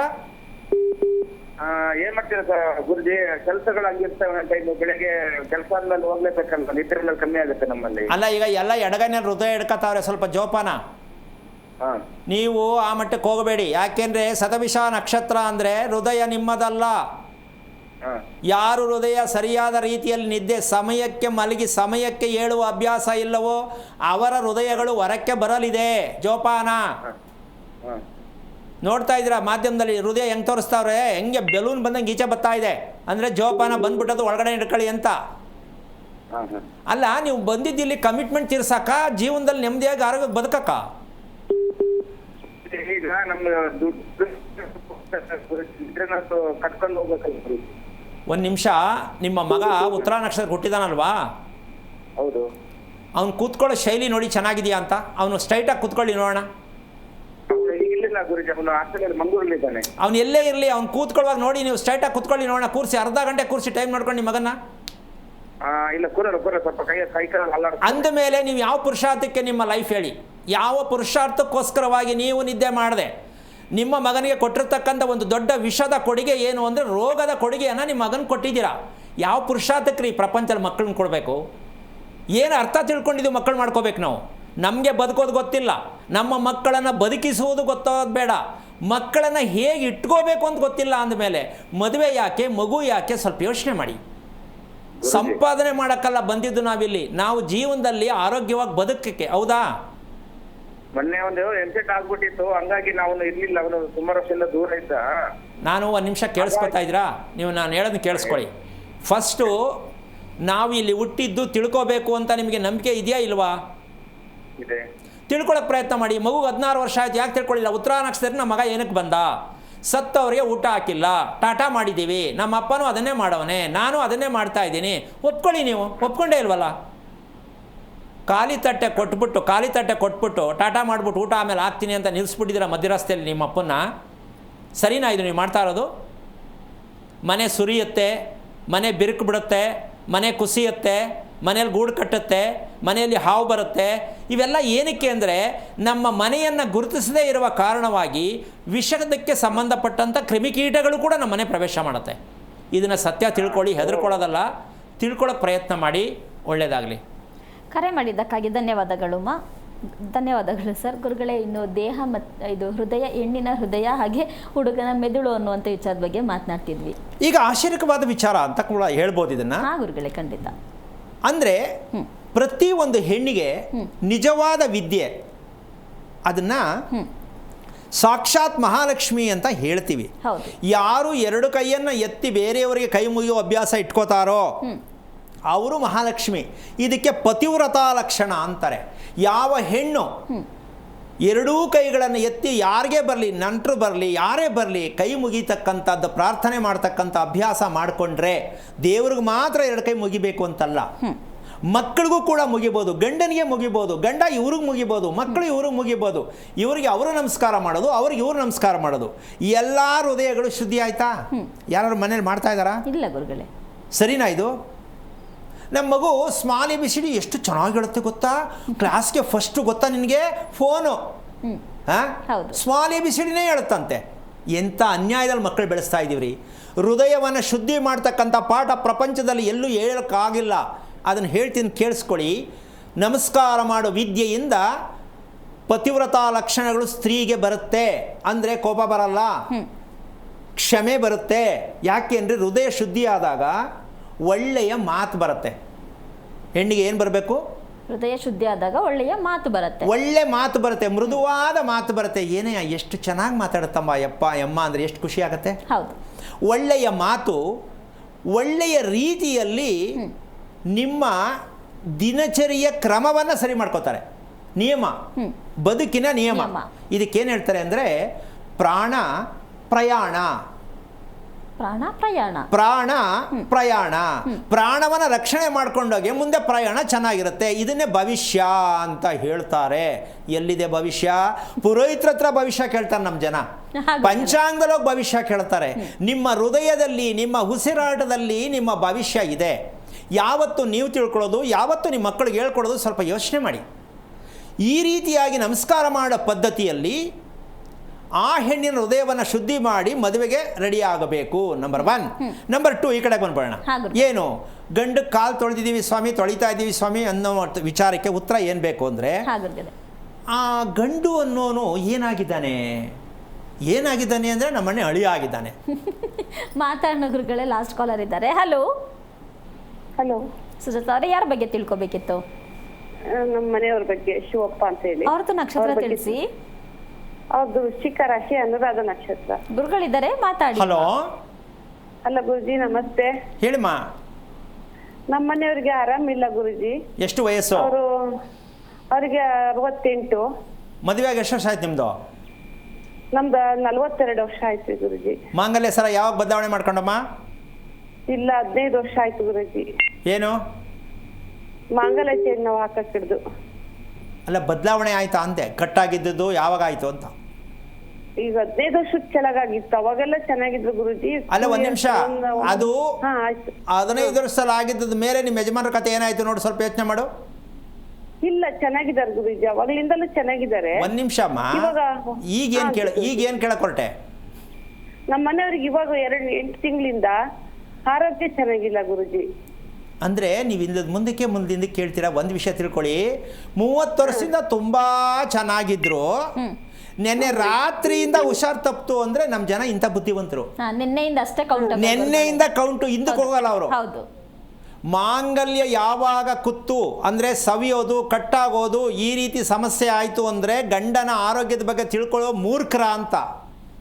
ಇವರು ಫುಲ್ಲು ಕೈ ಕಾಲೆಲ್ಲ ಸ್ವಾಧೀನ ಕಳ್ಕೊಂಡು ಫುಲ್ ಅನ್ಕಾನ್ಸಿಯಸ್ ಆಗಿ ಬಿದ್ದಾಗ ಇವ್ರು ತೀರ್ಮಾನ ಮಾಡ್ತಾರೆ, ಈಗ ಹುಷಾರ್ ತಪ್ಪಿತು. ಈ ಥರ ನಿದ್ದೆ ಮಾಡೋ ಜನ ಇವರು. ಅಮ್ಮ, ಅರ್ಥ ಆಗ್ತಿದ್ಯಾ? ಅರ್ಥ ಆಗ್ತಿದ್ಯಾಮ್ಮ? ಗೊತ್ತಾಗ್ಲಿಲ್ಲ ಗುರುಜಿ ನನಗೆ. ಯಾರು ಗೊತ್ತಾಗಿದೆ ತಾಯಿ? ಎಲ್ರಿಗೂ ಇದೇ ಆಗಿರೋದು. ನೀನು ಫಸ್ಟು ಅನುರಾಧ ನಕ್ಷತ್ರದ ಮದುವೆ ಮಾಡ್ಕೊಂಡಲ್ಲ, ಅವ್ರನ್ನ ಮದುವೆ ಮಾಡ್ಕೊಳ್ಳೋವಾಗಲೇ ತೀರ್ಮಾನ ಮಾಡಬೇಕಿತ್ತು ನಾವು ಹೇಗೆ ನಡ್ಕೋಬೇಕು ಅಂತ. ಈಗಲೂ ಏನಿಲ್ಲ, ಇನ್ನೊಂದು ಸಲ ನೀವಿಬ್ಬರು ಮದುವೆ ಮಾಡ್ಕೊಳ್ಳೋ ಪ್ರಯತ್ನ ಮಾಡಿದ್ರೆ ನಿನ್ನ ಗಂಡನಿಗೆ ಆಯಸ್ಸು ಅಭಿವೃದ್ಧಿ ಆಗತ್ತೆ. ಅದನ್ನು ಹೇಗೆ ಮಾಡ್ಕೋಬೇಕು, ಯಾವ ರೀತಿ ಮಾಡ್ಕೋಬೇಕು ತಿಳ್ಕೊಳ್ಳೋಕೆ ಪ್ರಯತ್ನ ಮಾಡು ತಾಯಿ. ಒಳ್ಳೇದಾಗಲಿ. ಕರೆ ಮಾಡಿದ್ದಕ್ಕಾಗಿ ಧನ್ಯವಾದಗಳು ಮಾ. ಗುರುಗಳೇ, ಇನ್ನು ಹುಡುಗನ ಮೆದುಳು ಅನ್ನುವಂಥ ವಿಚಾರದ ಬಗ್ಗೆ ಮಾತನಾಡ್ತೀವಿ. ಈಗ ಹೆಣ್ಣಿಗೆ ಹೃದಯ ಶುದ್ಧಿ ಮಾಡ್ತಕ್ಕಂಥ ಒಂದು ಭಾಗ ಬಂತು. ಹೌದು. ಈಗ ಗಂಡಿಗೆ ಏನು ಮಾಡಬೇಕಿತ್ತು ಅಂತಕ್ಕಂಥ ಲೆಕ್ಕಾಚಾರ. ಏನು ಆಗಬೇಕಿತ್ತು ಗಂಡು ಅಂತ. ಈಗ ಮದುವೆ ಮಾಡುವಾಗ ಗಂಡು ಹೆಣ್ಣನ್ನು ಏನು ಹೇಳ್ತೀವಿ ನಾವು? ಇಲ್ಲಿ ಮಹಾಲಕ್ಷ್ಮಿ ಅಂತ ಹೆಣ್ಣಿಗೆ ಹೇಳ್ದು. ಅವ್ರಿಗೇನು ಹೇಳ್ತೀವಿ? ಶ್ರೀಮನ್ನಾರಾಯಣ ಆಗಿದ್ದಾರಾ? ಮದುವೆ ಆಗೋ ಗಂಡು ಪಾದ ತೊಳಿಯಕ್ಕೆ ನಾರಾಯಣ ಆಗಿದ್ದಾರಾ? ಆಗಿದ್ದಾರೆ ನಮ್ಮ? ಮತ್ತೆ ಹೆಂಗೆ ತೊಳೆದ್ರಿ ಅದನ್ನ? ಅಲ್ಲಿ ಲಕ್ಷ್ಮಿ ಆಯಿತು. ಅಲ್ಲ, ಲಕ್ಷ್ಮಿ ಆಗೇ ಇಲ್ಲ ಬಿಡು. ಅಲ್ಲೂ ಲಕ್ಷ್ಮಿ ಆಗಿಲ್ಲ, ಇಲ್ಲಿ ನಾರಾಯಣನೂ ಆಗಿಲ್ಲ. ಆದರೂ ನಾವು ಮದುವೆ ಮಾಡಿಬಿಟ್ಟು ಮಂತ್ರ ಹೇಳ್ಬಿಟ್ಟು ಬಡ ಬಡ ಬಡ ಬಡ ಬಡ ಗಟ್ಟಿ ವಾದ್ಯ ಆಗೋಯ್ತು ಮದುವೆ ಅಲ್ವಾ? ಗಂಡು ಇಲ್ಲಿ ಇರ್ತಕ್ಕಂಥ ವಿಚಾರ ನಾರಾಯಣನ ಶ್ರೀ ಲಕ್ಷ್ಮೀನಾರಾಯಣನ ಥರ ಆಗಬೇಕು. ಅವರ ಪಾದ ತೊಳಿಬೇಕು. ನಾರಾಯಣ ಆಗಿದ್ದಾರಾ ಅಂತ ಪ್ರಶ್ನೆ ಹಾಕ್ಬಿಟ್ರೆ ನಾರಾಯಣ ಹೆಂಗಾಗೋದು ನಾವು ಮನುಷ್ಯ ಅಂತ ನಿನ್ನ ಪ್ರಶ್ನೆ. ನಾವು ಕಂಡುಹಿಡಿಯೋದು ಹೇಗೆ ಅವ್ರು ನಾರಾಯಣ ಆಗಿದ್ದಾರಾ ಇಲ್ವಾ ಅಲ್ವಾ? ಅದಕ್ಕೆ ನಾವು ತಿಳ್ಕೊಳ್ಬೇಕಾದಂತಹ ಅತಿ ಮುಖ್ಯವಾದ ವಿಚಾರ ಏನಪ್ಪಾ ಅಂತಂದ್ರೆ, ಅವರಿಗೆ ಓಂಕಾರ ಎಂತಕ್ಕಂತಹ ಒಂದು ಓಂಕಾರ ಎನ್ನುವ ಭಗವಂತನ ಭಾವಾರ್ಥ ಅದು. ಓಮನ್ನ ಯಾರು ಜಪಿಸ್ತಾರೆ ಉಸಿರಾಟದಲ್ಲಿ, ಭಗವಂತ ಹೃದಯದಲ್ಲಿ ಕೂರ್ತಾರೆ. ನಾವು ನಮ್ಮ ಹೃದಯ ಏನ್ ಹೇಳ್ತಾ ಇದೆ ಗೊತ್ತಾ? ನಾದ ಲಬ್ ಡಬ್ ಲಬ್ ಡಬ್ ಅಂತ ಇದೆ. ಅದಲ್ಲ, ಲಬ್ ಡಬ್ ಅನ್ನೋದಲ್ಲ. ಅಂದ್ರೆ ಲಬ್ ಡಬ್ ಅಂತ ಇರತಕ್ಕಂಥದ್ದು ಆವೇಶಭರಿತವಾದ ಒಂದು ನಮಗೆ ನಾದ ಕೇಳಿಸುತ್ತದು. ಆ ಆವೇಶ ನಮ್ಮನ್ನ ಭಯ ಬೀಳಿಸತ್ತೆ. ಅದು ಶಾಂತ ರೀತಿಗೆ ಬರಬೇಕು. ಯಾವುದು? ಹೃದಯ 70ರಿಂದ 72 ಬಡಿತಾ ಇರತಕ್ಕಂಥದ್ದು ನಾವು ತಿಳ್ಕೊಂಡಿದ್ದೀವಿ. ಅದನ್ನ 50ರಿಂದ 60ಕ್ಕೆ ಇಳಿಸ್ಬೇಕು. ಆವಾಗ ಅವರು ನಾರಾಯಣನಾಗ್ತಾನೆ. ಇದನ್ನು ಟೆಸ್ಟ್ ಮಾಡ್ಸೋಕ್ಕಾಯ್ತು ಮದುವೆ ಮಾಡೋರಿಗೆ? ಹಾರ್ಟ್ ಬೀಟ್ ಸರಿಯಾಗೈತೆ ನೋಡಿ ಅಂತ ಕೇಳಿದವ್ರು ಹೇಗನ್ಸುತ್ತೆ ಹೇಳೋ? ಇವ್ರು ಏನು ಹೇಳ್ತಾರೆ, ಇವರು ಮದುವೆ ಗಂಡಿಗೆ ಬಂದ್ಬಿಟ್ಟು ಹಾರ್ಟ್ ಬೀಟ್ ಚೆಕ್ ಮಾಡೋಕ್ಕಾಯ್ತದ? ಅಂದರೆ ಅಲ್ಲಿ ಕರ್ಕೊಂಡು ಟೆಸ್ಟ್ ಮಾಡಿಸೋದಲ್ಲ. ಟೆಸ್ಟ್ ಮಾಡಿಸೋರು ಏನು ತಿಳ್ಕೊತೀರಾ ನೀವು? ನಿಮ್ಗೇನು ಗೊತ್ತಾಗಲ್ಲ. ಅದಕ್ಕೆ ಎಷ್ಟೋ ಜನ ಕೇಳ್ತಾರೆ ನಮ್ಮ ಹೃದಯ ಹೇಗಿದೆ. ಅದಕ್ಕೆ ನಾನೇನು ಹೇಳ್ತೀನಿ ಅಂದರೆ ಒಳ್ಳೆಯ ಹೃದಯ ಯಾವುದು ಅಂತ ನಾನು ಕೇಳ್ತೀನಿ. ಏನು ಒಳ್ಳೆಯ ಹೃದಯ ಯಾವುದು ಅಂತ ಕೇಳ್ತೀನಿ, ಉತ್ತರ ಹೇಳಿ ಯಾರಾದರೂ. ಈಗ ಇವ್ರಿಗೆ ಅನುಮಾನ ಬಂದಿರೋದೇನೋ ನಮ್ಮ ಹೃದಯ ಚೆನ್ನಾಗೈತಾ ಅಂತ. ಯಾರು ಹೇಳೋರು? ಯಾರು? ಡಾಕ್ಟರ್ಸ್ ಹೇಳ್ತಾರೆ ಅಂತ. ಚೆನ್ನಾಗಿದೆಯಾ ಚೆನ್ನಾಗಿಲ್ವಾ ಅಂತ ಹೇಳಿ ಅಲ್ವಾ? ಆದರೆ ಒಂದಂತೂ ಹೇಳೋದು ಅಂತೂ ಸತ್ಯ ಏನಪ್ಪಾ ಅಂತಂದ್ರೆ, ಆ ಹೃದಯಕ್ಕೆ ನಾವು ಮಾಡಬೇಕಾದ ಕೆಲಸ ಏನು ಅಂತ ತಿಳ್ಕೊಂಡಿದೀವ. ಏನು ಮಾಡಬೇಕಿತ್ತು? ನಾವು ಏಕೋ ದೇವ ಉಪಾಸನೆ ಅಂದರೆ ಒಂದೇ ಮಂತ್ರದಲ್ಲಿ ಎಲ್ಲ ಭಗವಂತ ಇದ್ದಾನೆ ಅನ್ನೋ ಸತ್ಯವನ್ನು ಗಂಡಸ್ ತಿಳ್ಕೊಂಡಿರ್ಬೇಕು. ಏಕೋ ದೈವ ಉಪಾಸನೆ. ಒಂದೇ ದೇವರನ್ನ ನೀವು ಆಂಜನೇಯನ್ ಮಾಡ್ತಿರೋ, ಸುಬ್ರಹ್ಮಣ್ಯನ್ ಮಾಡ್ತಿರೋ, ಇನ್ನೊಂದು ಮಾಡ್ತಿರೋ ಸೆಕೆಂಡ್ರಿ. ಅದು ಮಾರ್ಕೆಟಿಂಗ್, ಅದು ವಿಷಯ ಬೇರೆ, ನೀವೇನೋ ಮಾಡ್ಕೊಳ್ಳಿ. ಆದರೆ ನಿಜವಾದ ಮನುಷ್ಯತ್ವವಾಗಿ ದೈವತ್ವ ಅವನಿಗೆ ಬರಬೇಕು ಅಂದರೆ ದೈವ ಸಂತಾನ ಹುಟ್ಟಿದಾಗ ಆಗಲಿಲ್ಲ. ಯಾಕೆ ಅಂದರೆ ಇಲ್ಲಿ ಸೋಮಾರಿತನದಲ್ಲೇ ಮಗು ಹುಟ್ಟಿರೋದು. ಯಾಕೆ ಅಂದರೆ ತಾಯಿ ಸೋಮಾರಿಯಾಗಿ ಯೋಚನೆ ಮಾಡ್ಕೊಂಡೇ ಮಗು ಪಡ್ಕೊಂಡಿದ್ದು. ಆ ಮಗು ಸೋಮಾರಿಯಾಗಿ ಹುಟ್ಟಿದೆ, ಅದಕ್ಕೆ ಮೈ ಮುರಿತದದು. ಯಾರು? ಮಗು ಮೈ ಮುರಿದಾಗ ಮೈ ಮುರಿಬೇಡ ಅಂತ ಹೊಡೆಯಕ್ಕೆ ಹೋಗ್ತಾರೆ. ಇವ್ರು ಮಾಡ್ಕೊಂಡ ಕೆಲಸಕ್ಕೆ ಮಗು ಮೈ ಮುರಿಯೋದು. ಅಂದರೆ ಇಲ್ಲಿ ನಮ್ಮದು ವ್ಯತ್ಯಾಸ ಏನಾಗ್ತಾ ಇದೆ ಅಂತಕ್ಕಂಥ ಲೆಕ್ಕಾಚಾರ ಏನಪ್ಪ ಅಂದರೆ, ಮಗುವಿಗೂ ನಮಗೂ ಇರೋ ವ್ಯತ್ಯಾಸನೇ ನಮಗಿನ್ನೂ ಗೊತ್ತಾಗಿಲ್ಲ. ಚೆನ್ನಾಗಿರಬೇಕು ಅಂತ ಅನ್ಕೋತೀವಿ. ಅದಕ್ಕೋಸ್ಕರವಾಗಿ ಮನಸ್ಸು ಅಂತಕ್ಕಂಥದ್ದನ್ನು ನಮ್ಮ ಹೃದಯದ ಮೇಲೆ ಸ್ಥಾಪನೆ ಮಾಡುವಂತಹ ವಿದ್ಯೆ ಗಂಡಿಗೆ ಗೊತ್ತಿರಬೇಕು. ಮನಸ್ಸನ್ನು ಹೃದಯಕ್ಕೆ ಸ್ಥಾಪನೆ ಮಾಡಿದಾಗ ಅವನೇ ಶ್ರೀಮನ್ ನಾರಾಯಣ. ಯಾಕಾಗಬೇಕದು ಅಂತ ಪ್ರಶ್ನೆ ಆಗತ್ತೆ. ಸಮಯ ಇಲ್ಲ. ಶ್ರೀಮನ್ ನಾರಾಯಣ ಮದುವೆ ಆಗುವಂಥ ಮಟ್ಟಕ್ಕಾಗಿದ್ದಾಗ ಆಗಲೇಬೇಕು.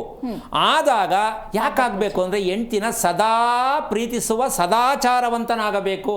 ಏನಾಗಬೇಕು? ಹೆಂಡತಿಯನ್ನ ಪ್ರೀತಿಸುವ ಸದಾಚಾರ. ಅದಕ್ಕೆ ಸದಾಚಾರವಂತನಾಗುವ ಗಂಡನಾದಾಗ ಅವನಿಗೆ ಒಂದೇ ಮದುವೆ, 100 ವರ್ಷ ಬಾಳ ಬದುಕಬಹುದು ಅಂತ ಇರುವಂಥ ಧರ್ಮ ಮಾರ್ಗ. ಅಂದ್ರೆ ಲಕ್ಷ್ಮಿಯನ್ನ ವಕ್ಷಸ್ಥಳದಲ್ಲಿ ಇಟ್ಕೊಂಡಂಗೆ ಮದುವೆಯಾದ ಪತ್ನಿಯನ್ನ ಆ ರೀತಿ ಇಟ್ಕೊಂಡು ಆರಾಧನೆ ಮಾಡಬೇಕು. ಸದಾ ಹೆಣ್ಣನ್ನ ಆರಾಧನೆ ಮಾಡುವ ಪ್ರೀತಿಸುವವನೇ ನಿಜವಾದ ಶ್ರೀಮನ್ ನಾರಾಯಣನಾಗುತ್ತಾನೆ ಅಂತ ಹೇಳಿ ಈ ದಿನದ ಕಾರ್ಯಕ್ರಮಕ್ಕೆ ನಿಮ್ಮೆಲ್ಲರಿಗೂ ಒಂದು ಹೊಸತನವಾದ ಒಂದು ವಿಷಯ ಬಂದಿದೆ ಅಂತ ಅನ್ಕೋತೀನಿ. ನೀವು ಹೊಸ್ತು ಅಂದ್ಕೊಂಡಿದ್ದೀರೋ, ಕೆಡ್ದು ಅಂದ್ಕೊಂಡಿದ್ದೀರೋ, ಭಯ ಅನ್ಕೋತಾ ಇದ್ದೀರೋ, ದಯವಿಟ್ಟು ತಿಳ್ಕೊಳ್ಳಿ. ಒಂದು ಜ್ಞಾನಕ್ಕೆ ಒಂದು ಹೊಸ ಶಾನಿ ಹಿಡಿತಕ್ಕಂಥ ಒಂದು ಮಿಷನ್ ಇದೆ. ಅದು 4:15 ಯಿಂದ 5:00 ಅಂತ ಮಿಷನ್ ಇದೆ ಅಂತ ತಿಳ್ಕೊಂಡು ಖುಷಿಯಾಗಿ ಕಾರ್ಯಕ್ರಮವನ್ನು ಅರ್ಥ ಮಾಡಿಕೊಂಡು ಲಾಲಿಸಿ, ಪ್ರೀತಿಸಿ, ಗೌರವಿಸಿ ನಿಮ್ಮನ್ನು ನೀವು ರಕ್ಷಣೆ ಮಾಡಿಕೊಳ್ಳಿ ಅಂತ ಹೇಳ್ತಾ ಕಾರ್ಯಕ್ರಮ ಮುಗಿಸ್ತಾ ಇದ್ದೀನಿ. ಜೈ ಶ್ರೀರಾಮ್. ಗುರುಗಳ ಕಾರ್ಯಕ್ರಮಕ್ಕೆ ಬಂದಿದ್ದಕ್ಕಾಗಿ ಧನ್ಯವಾದಗಳು. ನೋಡಿದ್ರಲ್ಲ ವೀಕ್ಷಕರೇ, ಇದಾಗಿತ್ತು ಇವತ್ತಿನ ಆರೋಗ್ಯ ರಹಸ್ಯ ನೇರ ಪ್ರಸಾರ ಕಾರ್ಯಕ್ರಮ. ನಾಳಿನ ಸಂಚಿಕೆಯೊಂದಿಗೆ ಮತ್ತೆ ಭೇಟಿ ಆಗ್ತೀನಿ ಅಂತ ಹೇಳ್ತಾ ಕಾರ್ಯಕ್ರಮ ಮುಗಿಸ್ತಾ ಇದ್ದೀನಿ. ನಮಸ್ಕಾರ. ಹೆಚ್ಚಿನ ಮಾಹಿತಿಗಾಗಿ ಸಂಪರ್ಕಿಸಿ ಶ್ರೀಮಾನ್ ಶ್ರೀ ಪುರುಷೋತ್ತಮ್ ದೇಶಿಕ್ ಗುರೂಜಿ, ಶ್ರೀ ಧರ್ಮ ಮಾರ್ಗ ಕಚೇರಿ 532, ಮಲತಹಳ್ಳಿ ಮುಖ್ಯ ರಸ್ತೆ, ಬೆಂಗಳೂರು 560056. ದೂರವಾಣಿ ಸಂಖ್ಯೆ 9148639933 ಅಥವಾ 8618915231 ಅಥವಾ 9108258834.